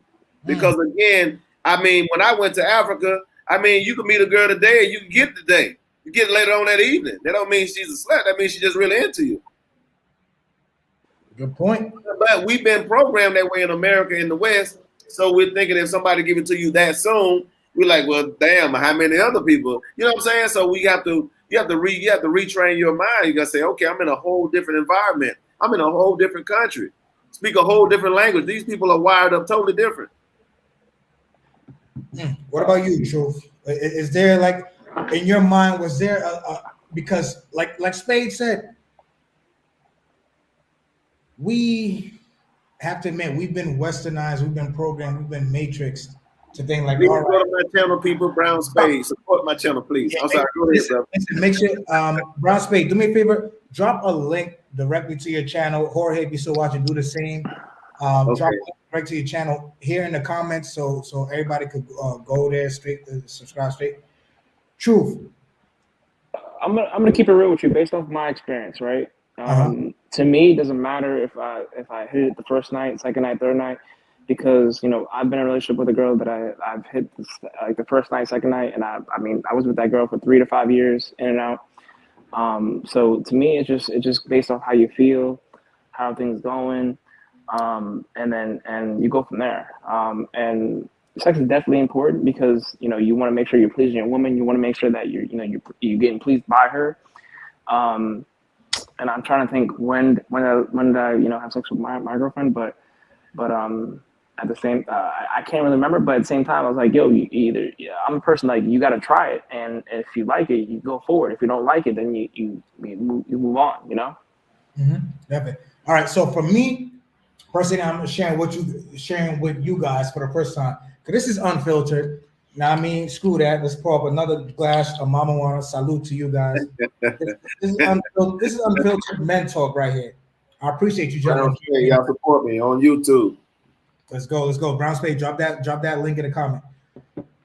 For me, I've dated, and it was one was shorter than the other, but I want to say I had about 2 serious women in my mind here in the Dominican Republic. One girl, it took me about 3 weeks for me to smash, and the other one I lasted longer. It took shorter. And Brown Spade, thank you for pointing this out to me. I can admit at myself, like now looking back at the time it happened, I was programmed with that matrix mindset. Like, damn, she gave it up, this and that. Right. I can admit that, and thank you, brother, for pointing it out to me. I can't be a fool and sit here and lie to you like I'm perfect. Nah, Yeah. Out to me, where I had to go back and think about that, and even some of the viewers think that they say like, hey, you speaking the truth, and I wanna take the mic away from you guys for a second to answer this one right here, because it's like you said, it's unfiltered, and I got no excuse tonight. Solo DMV says, and I wanted you guys to know that super chat questions are greatly appreciated. Solo DMV says, Chapa, since this is unfiltered, talk about your situation and what was the deal break with your ex? Money? They say money is, and I'm talking to you guys about this because it'll be your first time hearing this also. They say money is the root of all evil, or basically the root of everything. So for me, I was with this woman, small town here in the Dominican Republic. Let me send this email to Javier. And no offense, but since it's unfiltered, I can keep it as raw as possible. You know, when you're with somebody and you're basically their mom and their dad, in terms of the care, the knowledge, the support. Basically, I was basically this woman's mom and dad. Took her out from where she was living, small town, living with her pops, bunk bed room. When it rained, power went out, you could hear the roof on the tin roof, all that stuff. To Santiago. To a complex where it's 3-bedroom, you got the pool, the gym, a trainer, everything. When I say mom and dad, I mean mom and dad, Spade, true for all my subscribers. I did everything from insurance to school to money to support to this and that. Whatever I had, basically she had. So Solo, the deal breaker for me and what I tend to speak highly about on this channel is that the people here, and excuse my French, do not appreciate mierda. For those of you who don't know what mierda is, that's a Spanish word for shit. People here do not appreciate shit. Now, I'm not going to generalize. You may come across some rare cases like Spade and Truth, but in my situation, where I literally took somebody up from the mud, dusted them off, put a nice cylinder dress on them, did A, B, and C, taught them things that they didn't learn in school, from their house, from their parents. And this is why what Dre says, what Brown Space says, it's important to look at the relationship with the family. What's mom doing? What's dad doing? What's grandma doing? Uncle? All of that stuff's important. Yeah. So Solo, I don't know if it was money at the end of the day, because I basically gave what I needed to give. I supplied even when I wasn't asked to. I don't know if it was money, but I wish Jorge was here so Jorge could chime in on this. But it's just sounds like a weight. It's pure stupidity, because you could literally the women here, I want to say about more than 65% of women here could mess up a wet dream. Like, you have the answers to the test and still fail. It's like, I'm like, all right, Brown Spade, Truth, Andre, you go in, you fill this multiple choice, and the first 4 answers are A, B, C, and D. And then you go in and you put in Z, you put in a saxophone, you put in a plus sign, and it's like, come on. Yeah. So Question. answer the question. It's just, I came across one of those small towns. That's why I said small towns. They say small towns, girl, that were just not appreciative of what you were. Before you speak, Spade, let me introduce Dre. Dre, thank you for popping in tonight, brother. I know you've been watching. Great. All right, gentlemen. I know you've been living in the DM, but I feel like there's just something in this conversation that you could drop. There's some type of knowledge you could drop for everybody watching. So, Dre, thank you for coming on last minute. This wasn't even playing, y'all, and this is love. I love Andre for this because I just sent Andre a link, and he's like, "All right, give me a second." Yeah. I was actually about to record some videos for our other channel, but then once my brother hit me up, I was like, I'm not going to be posting those videos until tomorrow afternoon anyway. So let me go ahead and follow my brother. You know, he put the bat signal out there. I was just about to say that. Love right there, yeah. Put the bat or something. Yo, Dre, yeah. It's like, there we go. So, Jay, talk to me. What's good? What's going on? I have to agree. Great panel, great topic tonight. I have to agree 1,000% with what these gentlemen are saying. If you want to have peace in your selection with a spouse, it's the same rules that apply here in Colombia. One of the things that you younger brothers, gonna have to take consideration is not just her, but your decision has to sit around what type of family does this woman come from. That's what makes a great deal. Of African descent, we know better. You know, tribes. You know, this tribe had a great son, and they were a great family, and they got a daughter that came from a tribe that had warriors, and so those tribes came together because they had something to offer. You know, fast forward to modern day, we sit back and we think that, hey, as long as me and her, we create our own tribe and our own empire, and it doesn't work like that when it comes to leaving the United States. The United States, you can easily say she doesn't like her family, and I was adopted, so I don't have a family, and we're gonna build one. That's US. But as the brothers were saying, we come to these other countries and we try to change the rules to the game that was made. If I sat back and me and this brother sat down and started playing chess, and all of a sudden me and Brown Spade is looking at me like, Andre, what are you doing with your pawn? And I'm making checker moves. Right. And he looking at me like, Andre, what are you doing? We playing chess. I say, I'm playing chess. He said, no, Dre, you have the right board, you have the right partner, you don't have too many partners, you have the right pieces, but you decide to change the rules to the game to checkers just because you are good, Andre, at checkers. Sometimes guys come from other countries and go to new countries knowing that you're playing chess in that new country, but you decide because in your country, everybody plays checkers, and you decide to take chess pieces and try to play checkers, and you're not winning, and now you're upset. You wonder what's going. How in the world can Andre go to Colombia and he winning? How can Brown Spade go to DR and other individuals we know winning? Because we already know, we come to the conclusion we're playing chess. Right. Spade, right. Before you go, let me address these comments real quick. I know there was something you wanted to say while I was giving a little bit of my backstory. Jorge says, make sure you guys subscribe to Jorge's channel. Jorge, what's going on? Jorge says, someone please tell me what they think, and for the panel, for the viewers, what they think is the benefit of having a girlfriend. Again, the man with the blueprint. Please, someone explain what's the rush. Douglas says, a Dominican friend once told me that a Dominican woman can't love a foreigner the way she loves a Dominican man, regardless of how he treats her and how much he had. I believe it. I believe it from what I see. Not true. That's not true. I believe it. That's just like saying all black people steal. Yeah, we got to. Think about that. You talking about 10 million? This one woman speaking for 10 for 10 million people on her island. Just think about that. Does that make any sense? Hey, Spade, when you, like I Not said, true. like I said, It's your experience. And she can only speak for the people on her side. Zombie apocalypse on an island. It outbreaks. You can't run to the mainland. Right. Shout out to Teddy KGB for the super chat. He says, "Remember, gentlemen, a person will never fully appreciate what they haven't earned." That is true. They have earned. They have to earn it, fellas.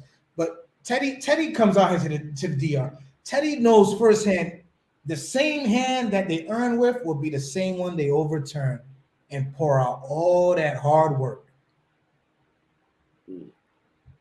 And when you guys use the word "they," and it's the same "they" that's used here in the United States and used here in Colombia with the definition of "they" behind it. Do realize the "they" that you mess with is not the "they" that I deal with. I'm going to repeat this. See, your "theys," she might be 100% right. Your "theys." Yeah. But your "theys" are not my "theys." Right. My wife is not your "they." That's why y'all guys like Andrea, because y'all like, she's not one of our "theys." Right.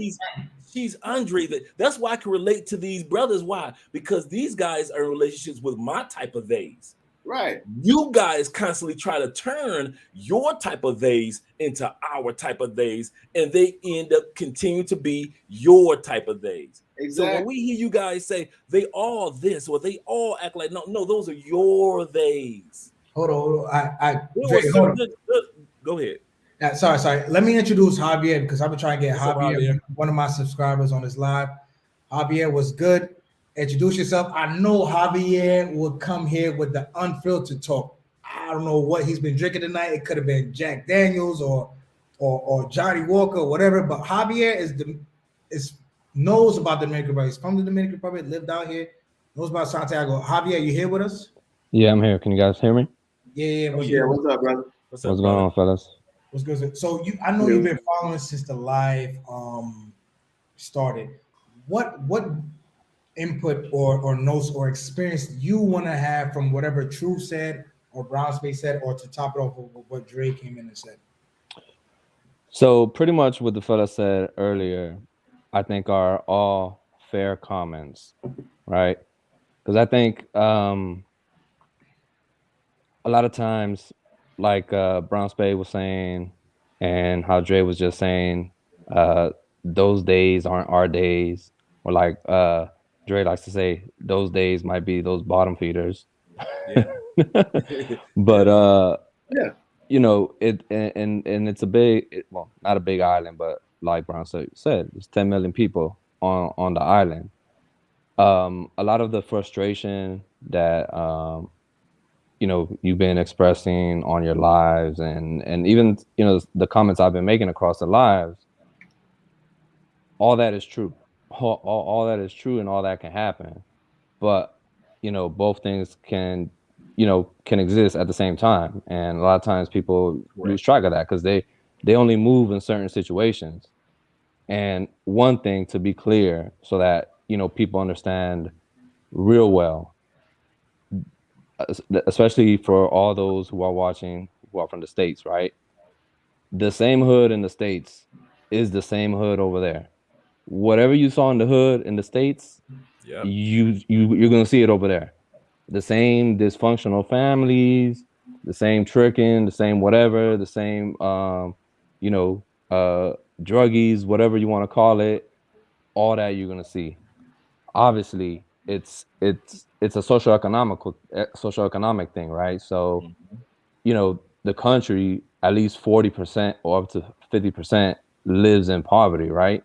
So outside of the hood itself, there's going to be a lot of poor people, like how Truth was saying earlier, that, you know, are struggling to get by and you know, are just trying to make it. And, you know, sometimes they try to come over and all that to make it to the next day. Now, I was telling my wife this earlier, poverty isn't an excuse for stupidity in all cases, right?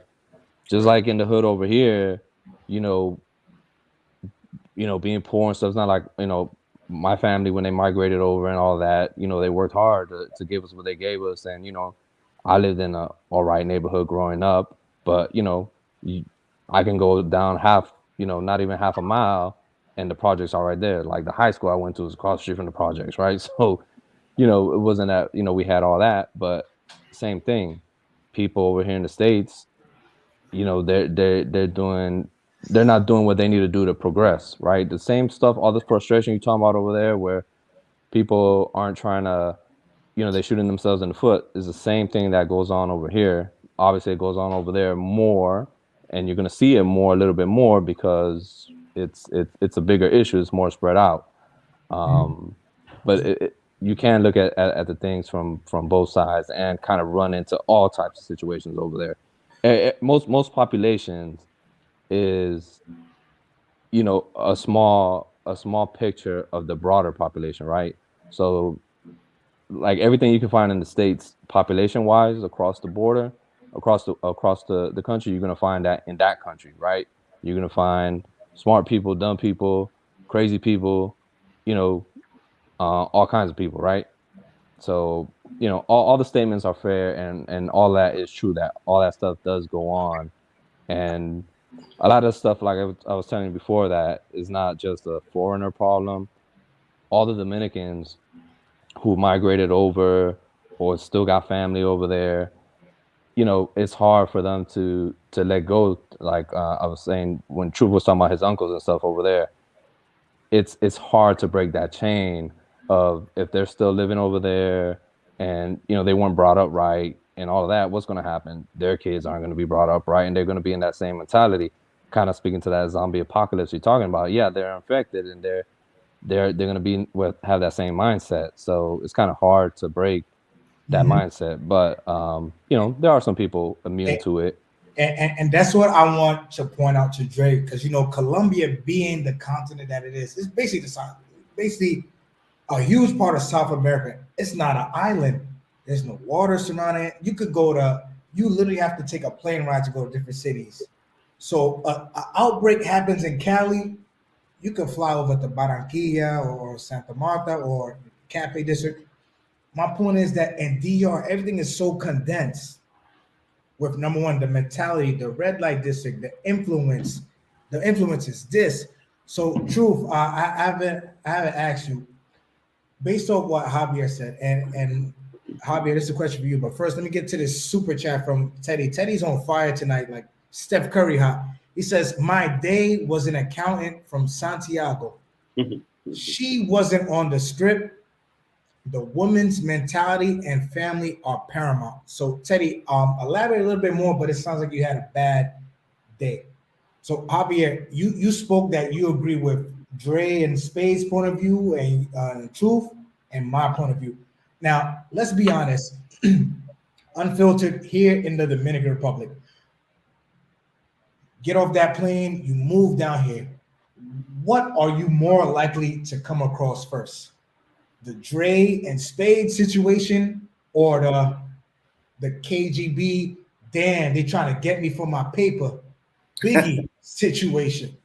It depends on this, real quick. Just, it depends on which taxi you get in. It depends on what? Which taxi you get in, or which Uber you get in. Which taxi or Uber?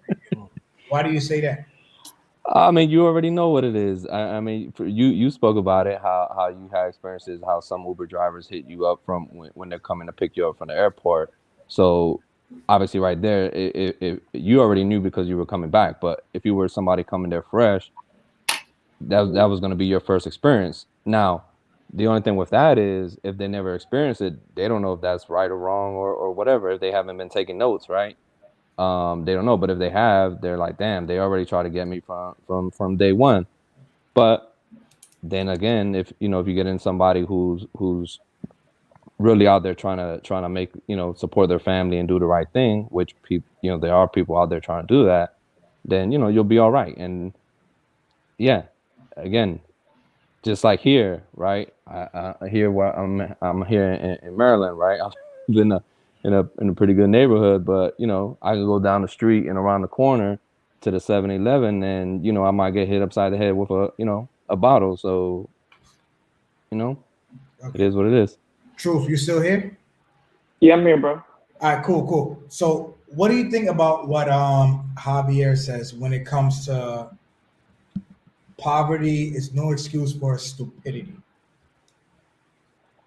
No, I mean, here's the thing. My experience living here is that the problem is that these people don't have common sense, and a lot of these people don't want to put the time because they're late, have lazy mindset to for progress as a human being, as a better society, and nobody here really wants to change anything. They just want to keep things the way it is and just keep going and going day by day, and like I said, I mean, I personally, like not that I want to change people, not that I want things, but I'm a person that seek progress in life for myself and people that I'm around and others, because I want things to be better. I want things I want to see progress in life. But the nature of the beast is that these people don't want to change, and a lot of them are already stuck in their ways, and it is what it is. You know, you just have to deal with it. Have to develop patience. Do your research. If you go to Punta Cana, it's recommended to pay for the taxi to take you to the resort or take you wherever you want to go. If you come to Santo Domingo, it's best to have make a relationship with the Uber driver. Do research on prices. Make a relationship with a family member that's going to pick you up. You can be screwed here, but you're gonna meet decent people. You're gonna meet good people here that want to take care of you. But there's always going to be that chance that the problem is that if they already know you're a foreigner, they already know you're not from here, and if someone has evil in their heart, evil and doesn't have any morals, they're going to take advantage of you, and that's just what it is. But you have to do your research, you have to be prepared, and you have to think outside the box, and you got to be la palabra tigaraje. You have to have más tigaraje than the people here. Exactly. The people here think that they're. I mean, they think I don't understand Spanish, but I was like, yo soy más tigre than todo el mundo aquí. Like, meaning I'm more gangster than all these people here. I have the street mindset because, like I said, my family was divorced. I wasn't poor, but I wasn't rich, and I sweat my balls to get to where I'm at, and to be able to get to buy what I'm getting and continue pursuing my dreams. So research, man, research, and understand that a lot of people here don't have common sense, and it is what it is. They're never going to get it because they don't want it. Right. So last night Dre did a live, and Dre spoke about why men are attracted to the dangers, like the straight up red flag dangers.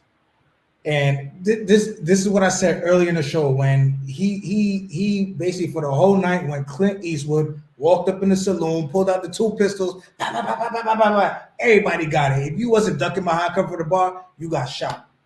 Drake and Brown Spade and Truth. I want to say you guys because I don't want to have this video up on YouTube and say you guys are the standard. You guys are not only the standard, you guys are the goal for many, but the goal could be hidden in a cloud of garbage, of BS. So Spade to Dre, both of you are married to your prospective significant others of that native country. And I believe Dre said something about you can't come in and change the culture, and that's what Javier is saying. That's what Truth is saying. Dre to Spade, to talk to the viewers or anybody who will be watching this video after who want to come to these countries with the idea of getting married, with the idea of getting married only one time, not having to divorce, being happy, putting all the chips on the table. What notes can you guys exchange with each other and for the viewers? Oh, that's easy. You want to go first, or you want me? Oh yeah, I'll go first, brother. Mine'll be real quick. Said the guy with the long, the always long stroking with the tongue.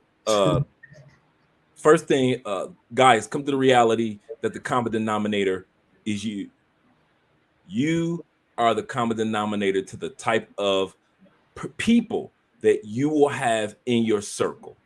It's not a coincidence that in the States, all my people around me to, I grew up broke in the hood just like everybody else. But as time progressed, when I was old enough to decide what type of people will be around me to help develop me, all my people are successful family men. All these brothers, successful families. I got a partner back home in the States right now. He just built his 3rd house.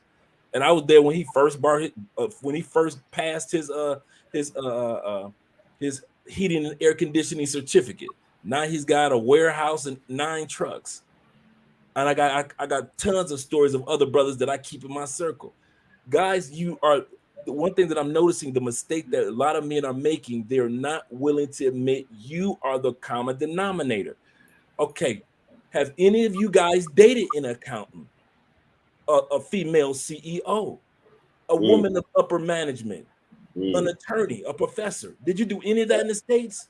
Right. What about a woman that came from a really decent family? Right. You never did any of that in the United States? Stop Right. coming down on these women in other countries if you have never even been in that type of circle in the United States. Because like, according to the secret, like attracts like. No matter where you go, you can come here to these 17 countries in South America and you will still gravitate to Netflix, the 72 most dangerous animals in South America. One of them, the bottom feeder. You continue to you have to come to the conclusion that before I go to another country, if there's some changes that need to be made in me, I have to start taking care of that before. Because if I'm talking about I want to be with somebody, because when Andre and I first got to DR, first thing we noticed was not the poor people. We're in Santo Domingo first. We're noticing all these women driving in Porsche trucks, and we're seeing these women driving in nice vehicles. We're seeing these ladies driving. That's you know why? Because we gravitate to that. The type of man that I am, I gravitate to the women of success. If you ain't never had a successful woman in the States, you will not, and I'll repeat, no matter what country you try to run to with your passport, you will not have those type of women when you go to another country. Number 2 out of the 3, you have to stop thinking that what you consider common sense, like the one brother said, may not be established common sense to those people that are poor. So you have to, let's put it like this: business-minded people are business-minded people are business-minded people, no matter where I go in the world. All of us want to succeed. When I go to Italy, they want to succeed. That's who I want. I want her. When I go to an island, if I go to Trinidad, there's a successful businesswoman there. We gravitate to each other because, I want her. If I go to out east to Thailand, hey, there's some successful businesswomen out there. Hey, we gravitate to each other. I don't have to worry about the common sense. Why is she coming from a poor family? Why is she acting like that? I don't get it. You don't get the fact that you only attract a certain type of woman.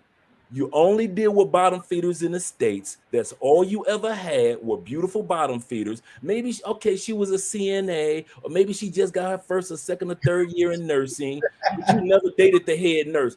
Some of y'all, you don't even know what a nursing practitioner is. Right. You see what I'm saying? My ex was he had just hit VP for Frontier. My ex prior to that, she was a store manager for two major managers for Cole department store. She was way over 6 figures. My ex before her, she was an executive editor for CNN in Maryland. All I know is success. So it's not coincidental. I come to Colombia with all these women, all these pros, all these women I could have had issues with, all these bottom feeders here. And all I dated here were professional women. And I don't even know Spanish like you dudes do. What's the issue? The issue is that I'm the common denominator. Until you guys come get that through your mind, that you are the common denominator. And if you do not mess with quality women in the States, stop acting like all of a sudden you're going to get quality women and you're not a quality man. Right. Dre, before Spade goes, I'm going to just give you this because you're going to need this. I'm going to give you this right here, Dre. Because you're going to have a lot of people that ain't going to like what you got to say, but you got to tell them. Man, well, you know me, I'll be waiting for dudes not to like what I expect dudes not to like what I say. It's bad medicine. It's medicine that most medicine does not taste good. The best medicine tastes the worst. Hit him spade and I got something for Javier when you're done. And we can skip number 3 because number 3 I want to hear what the brother has to say. We can skip. Okay, is my go? Yes, sir. Okay. Just to piggyback off what Brother Dre said, man.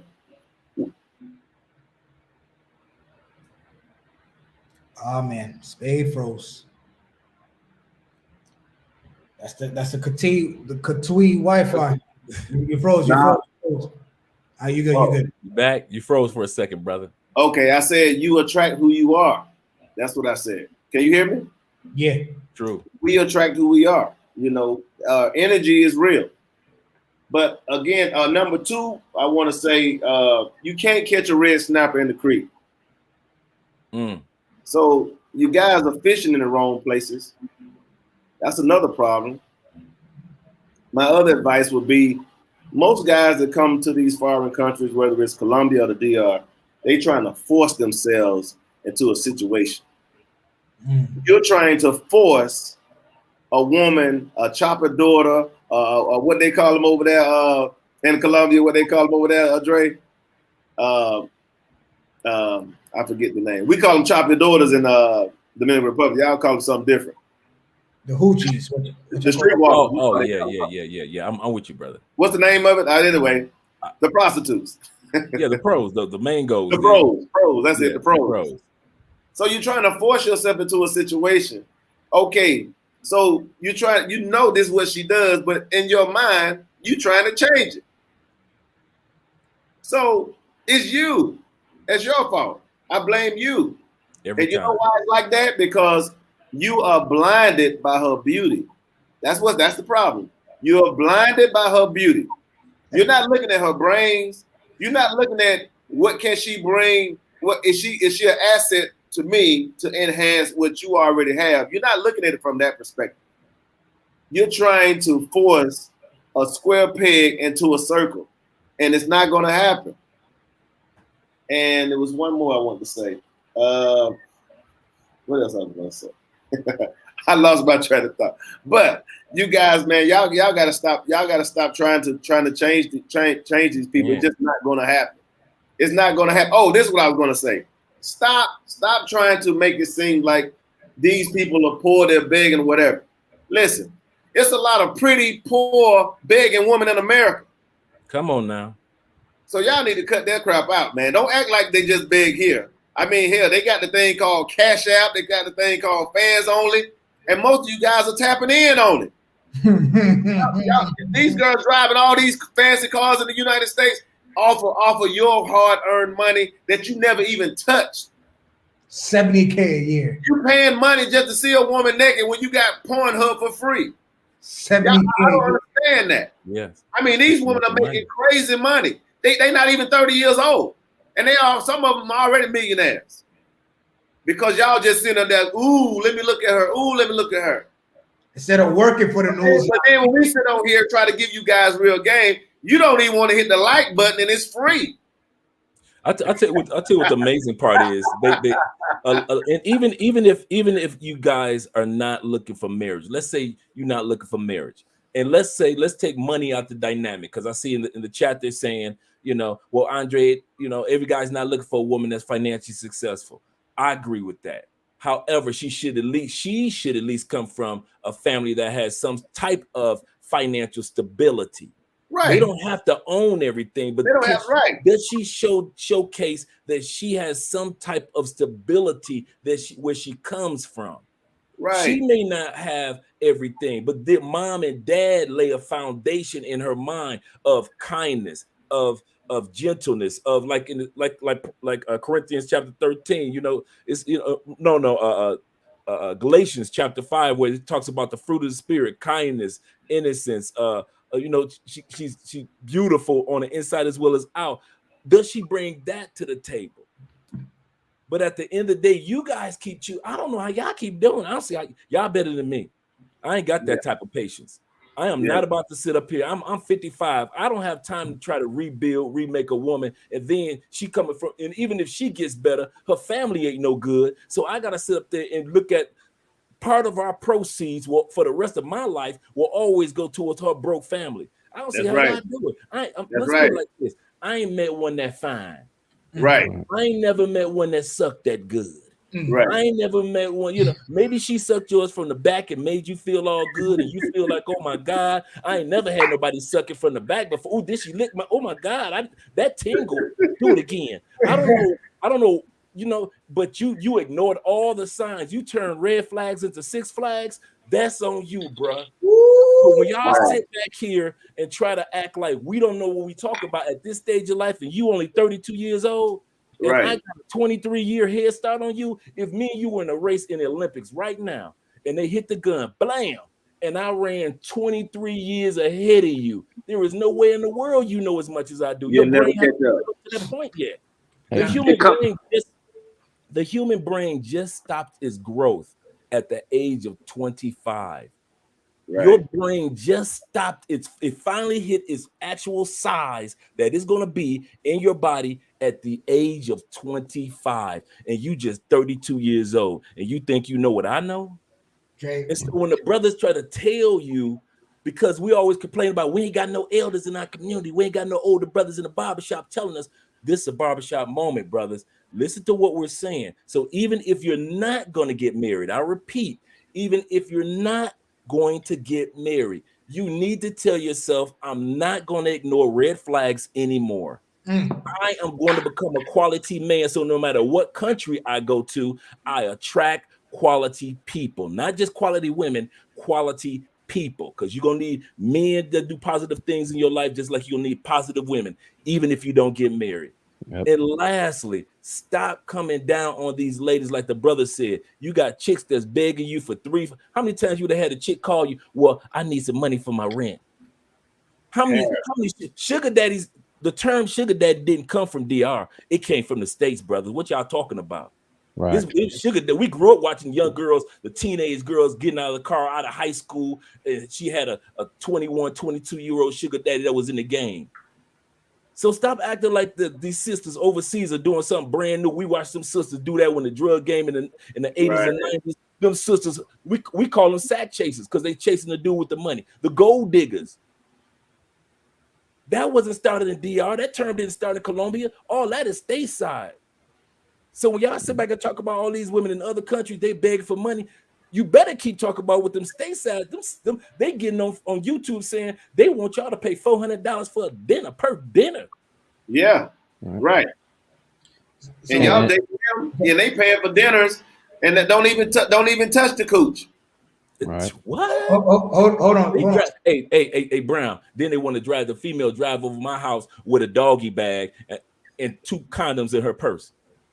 Hold on, because Dre about to go Clint Eastwood again, and Spade just feeding the buzz like this. I need to get to these comments before this. Go ahead, bro. Dynamic duo, make everybody run away from the chat.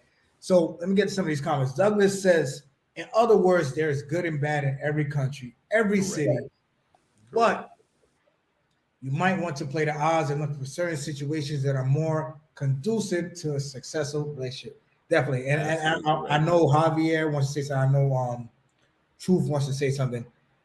Teddy KGB says, my contention is this: no matter how much you vet, and Javier, I know you have something that you can attest to this. This is the chance we all take. I got a hold of a modern woman who was a traditional chameleon. Pay attention to this now, panel. A traditional chameleon. Where was she, KGB? I think these gentlemen tonight. Watermelon says, Dre speaking facts. Solo DMV, thank you for the super chat again. Steph Curry from the range. Brother is on fire tonight. I noticed a theme. The brothers who are in a phase of settling down / marriage are less susceptible to the nonsense. Also, PSA, do not think with the wrong head. Let me answer that super chat statement. Marriage, if you guys didn't know, is now a part of the game down here in the Dominican Republic. What do I mean? Women will now come up to you with the envelopes, the packages, like, yes, sí, yo quiero uno, like, I want a family, I want to settle down. I want to be this and that. What women? Feeding. It could be a woman at the bank, a lawyer, a I secretary. experience it here. Yeah. True. Jay, this is a part of the game now where you think you're getting to know somebody and like KGB said, the chameleon. Yeah, you know, I want a family. I want to get married. I want to sort of have this and that. But end of the day, it's all a guys. It's a front. It's part married. They use that For your finances, but it's not all of them. But my point is the easy part, and I want you to go back to your thought in a second, brother. Don't forget that thought. How we'll overcome that? Let's go see your family. The easiest thing I would say, let's go see your family. That's what I said. If I see your family, with a tin roof, this is done. This, you see how easy that was? If I see your family got a tin roof, I don't deal with tin roof people in the States. How I'm gonna deal with tin roof people in another country? I don't deal with tin roofs. I'm 55 years. I ain't got no time to be helping a tin roof family. I don't have to. I can help them by way of donations. If we're doing a fundraiser for like Ace does, like we do here in Cali. Oh, we'll get bags of food for your tin house mama. Yeah, we will do that. Oh yeah, we'll for the price of you'll see me on the commercial like Sally Struthers for the price of a cup of coffee. We will save my girlfriend's mama house. Yeah, I'll do that. But as far as being with a tin roof, Jay-Z said it best. I can't help them if I'm one of them.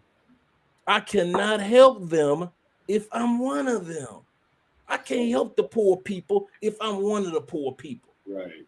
And if you guys continue to get into relationships with broke-minded people that come, or maybe she ain't broke-minded as far as broken in spirit. It doesn't necessarily have to be finances.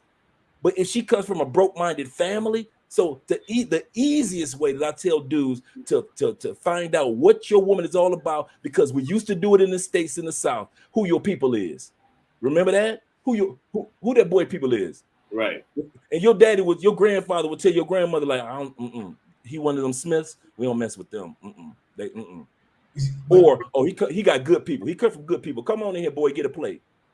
But you see, Dre, and from listening to your lives, I don't think it's reached Colombia yet, but it's here in DR. It's here. Everything that you're saying is here. Where they will literally use the heartstrings of humanity. They will tug at your humanity to get across what they want. That ain't what they tugging on, brother. That ain't what they tugging on. That ain't what they tugging on. Tell the truth what they tugging on, brother. Them girls tugging on something else, brother. Let's be real. It ain't your heart she been tugging on. This is why I told you she tugged it from the back for your first time. This is why I want Javier to jump in. Javier, are you full Dominican or half Dominican? Javier? You? Hold on, let me plug this mic back in so you can hear me good. All right, cool. Yeah, so I'm full Dominican, but I was born over here in the States, right? So I can basically give it to you all it is, from every which way, every perspective, because obviously my mindset is going to be different from over there, being that I was raised over here, right? But I've said it before in one of the chats that, like, the stuff you're talking about, Chapapa, all that is true. All that does go on, and it's been going on for, all my life. When we're talking 42 years. So where, what Chapapa's talking about, them tugging at the heartstrings and all that is true. Because I mentioned that before. Remember once in one of the chats that it's not just a foreigner problem. That we Dominicans who either still have family over there or people who just migrated over, you got them on you, and they expect that because you made it, you're supposed to elevate everybody up. Now that on a basic term is a good idea, and it's a good philosophy, right?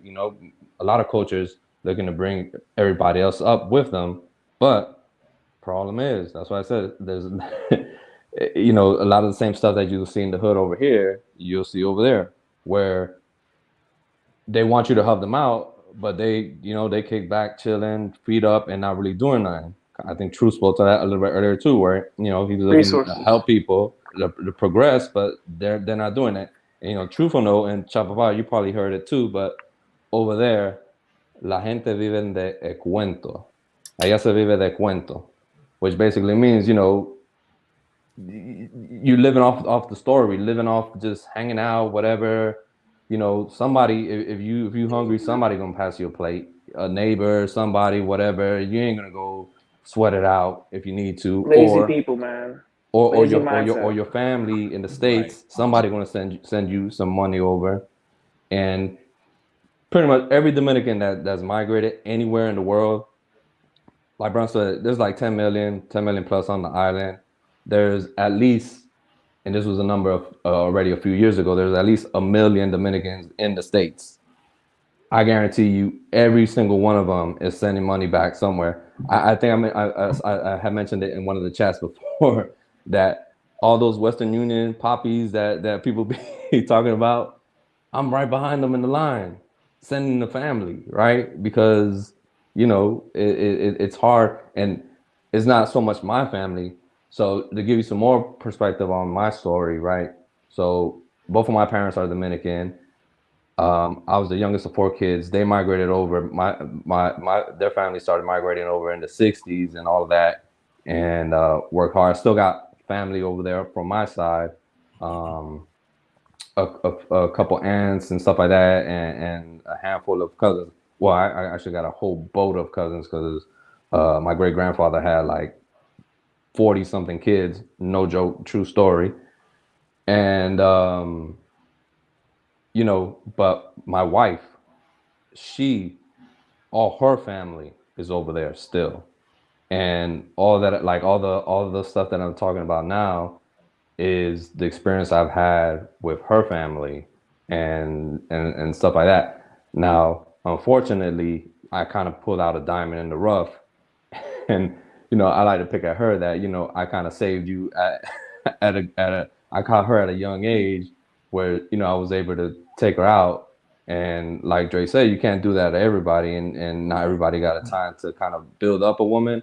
But, you know, I'm talking about almost 16 years ago, right? When I was in, you know, my mid-20s is when I got with her. So, you know, I didn't mind, I had the patience then to kind of go through all that process of kind of building her, I guess, if you want to call it that.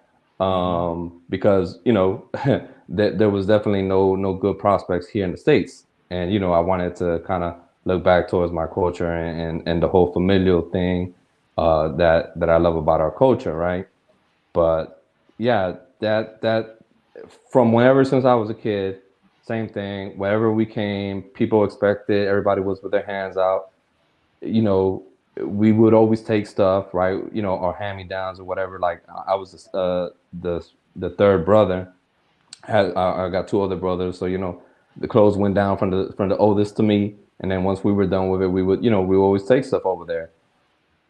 There's a song out there, if you look it up, called Juanita, which it's a Christmas song actually, because you know, what does everybody do for Christmas? You've seen it, Chapapa. You probably seen it, where, you know, families heading over there for Christmas. What's everybody expecting? Juanita. Juanita llegó con la maleta, right? Everybody's looking to see what that luggage that came along with them, to see what they brought over, and all that's good, all that's great. The problem is, and this part I give it up to you, Chapapa, is real. They don't appreciate it all the way through. Now, this isn't everybody. I'm kind of overgeneralizing here, but Javier, it does happen. Hold on, Javier. Hold on. I need you to right now. I know you said you have your 2-month-old with you. I don't know if you're sipping or anything. I need you to drop a truth bomb for the panel, for the viewers, anybody who's going to be watching this video going forward. What is the truth bomb to add on to anything that's been said in past lives, anything that hasn't been covered? Basically taking off the fake glitter, the fake gold. Drop a truth bomb just for here specifically on what guys and girls need to know when managing the culture, the people, and enlighten Dre, because Dre's in Colombia, and and Truth and Brown Spade and whoever else. But just the truth bomb, however harsh it is.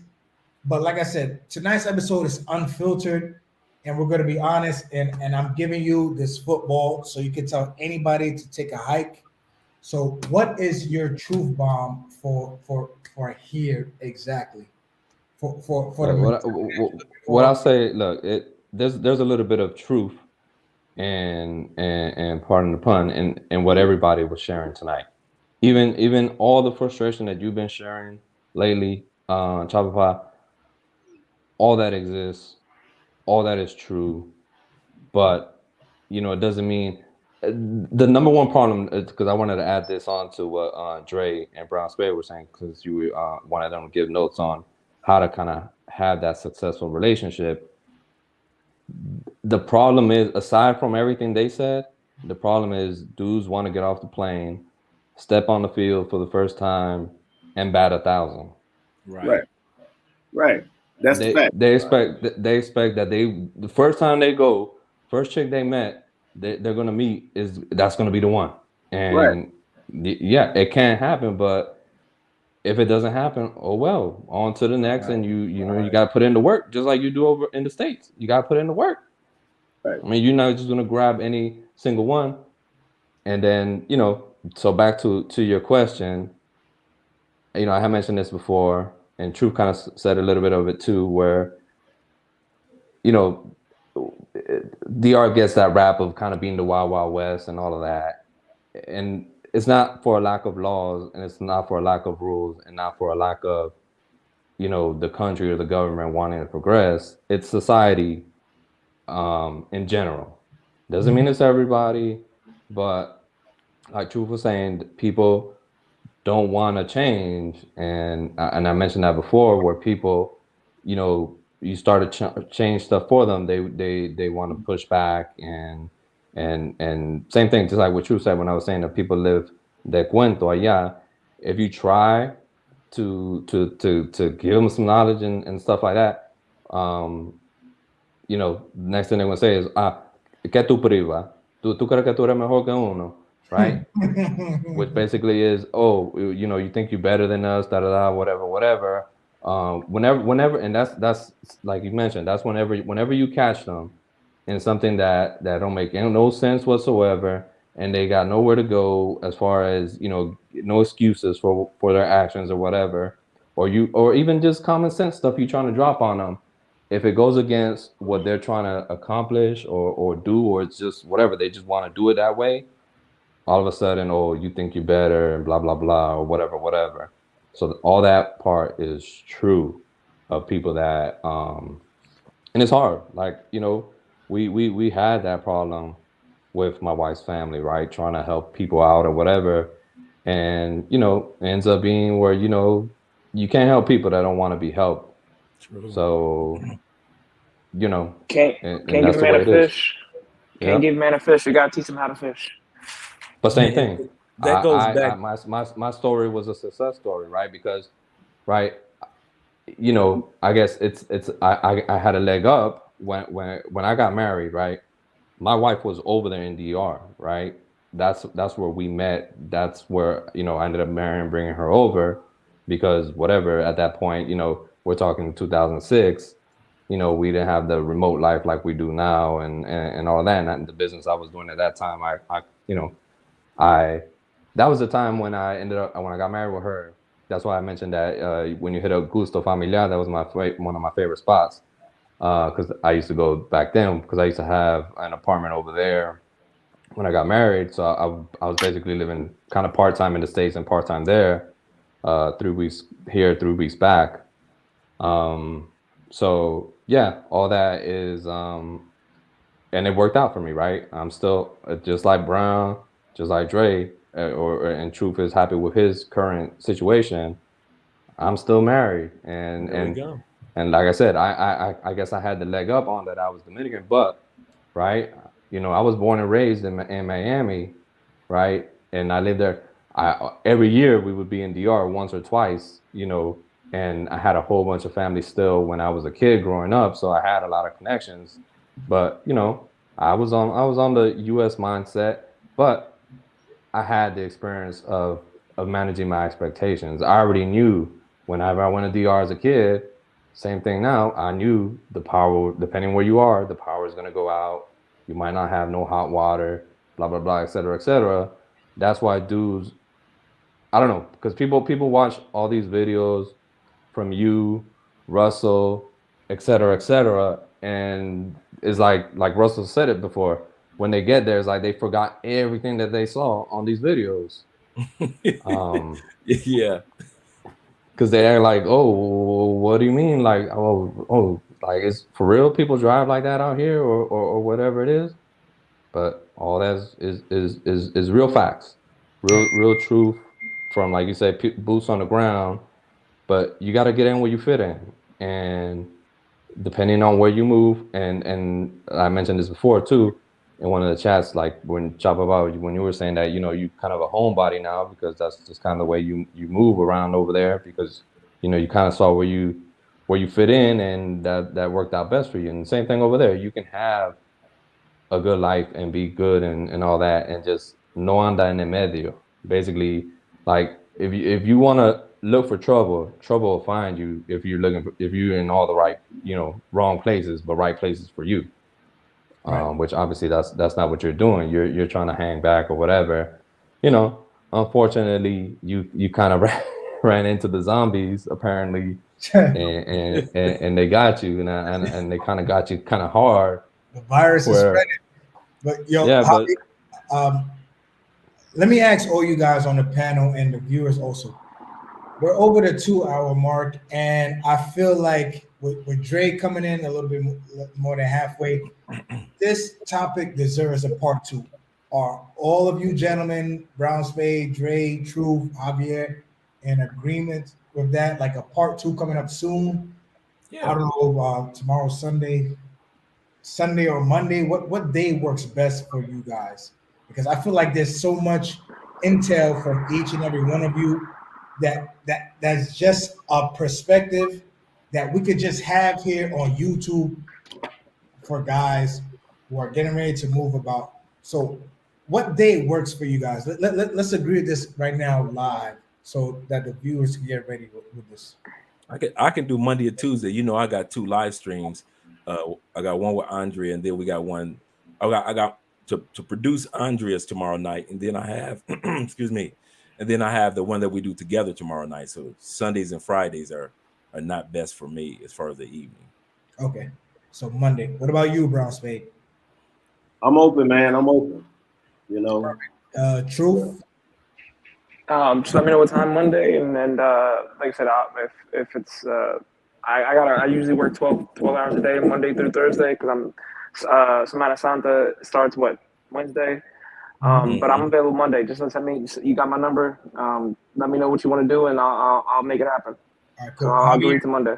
Javier, send me a number through the email. Are you good for a Monday? Like, let's say 9ish, 8 p.m. your time, Drake? Yeah.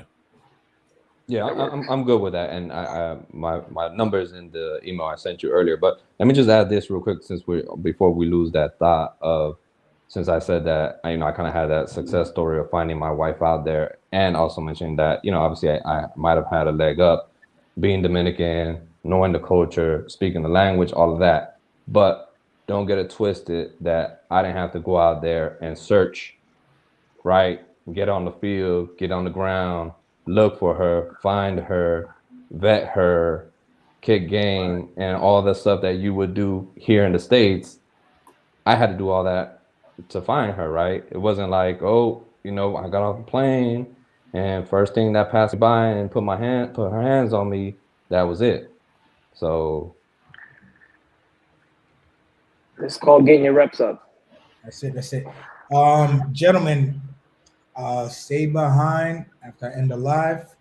But all the viewers, you guys heard it from the other channels. First of all, subscribe to Brown Spade. Let's get Brown Spade up to 500 by the time May come.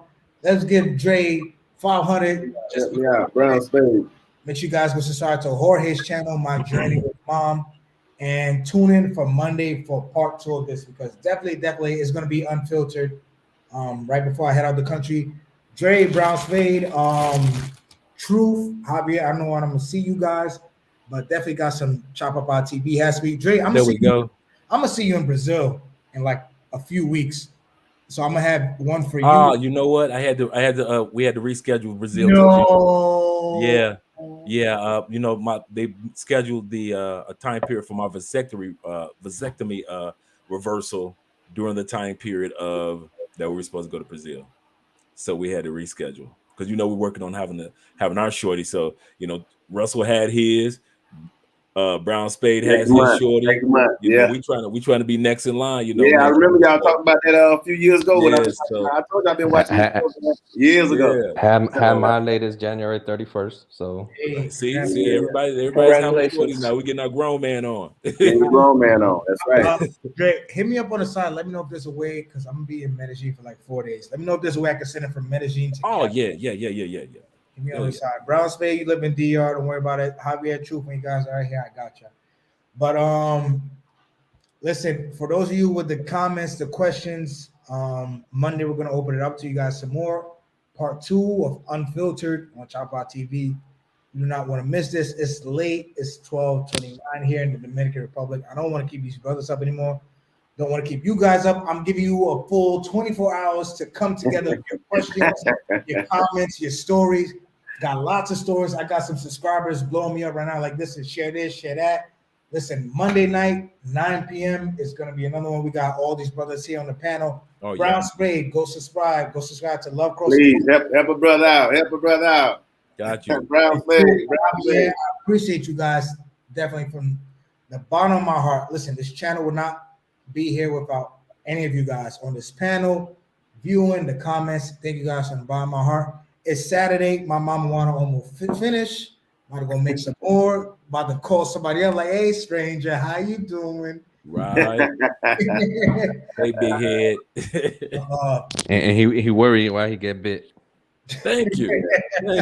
Such an oxymoron. Such an oxymoron. Yo, chill. We gotta go get into that. But yeah, we're gonna see you guys on Monday, April 11th, 9 p.m. sharp. Be here. All right. Or be squared.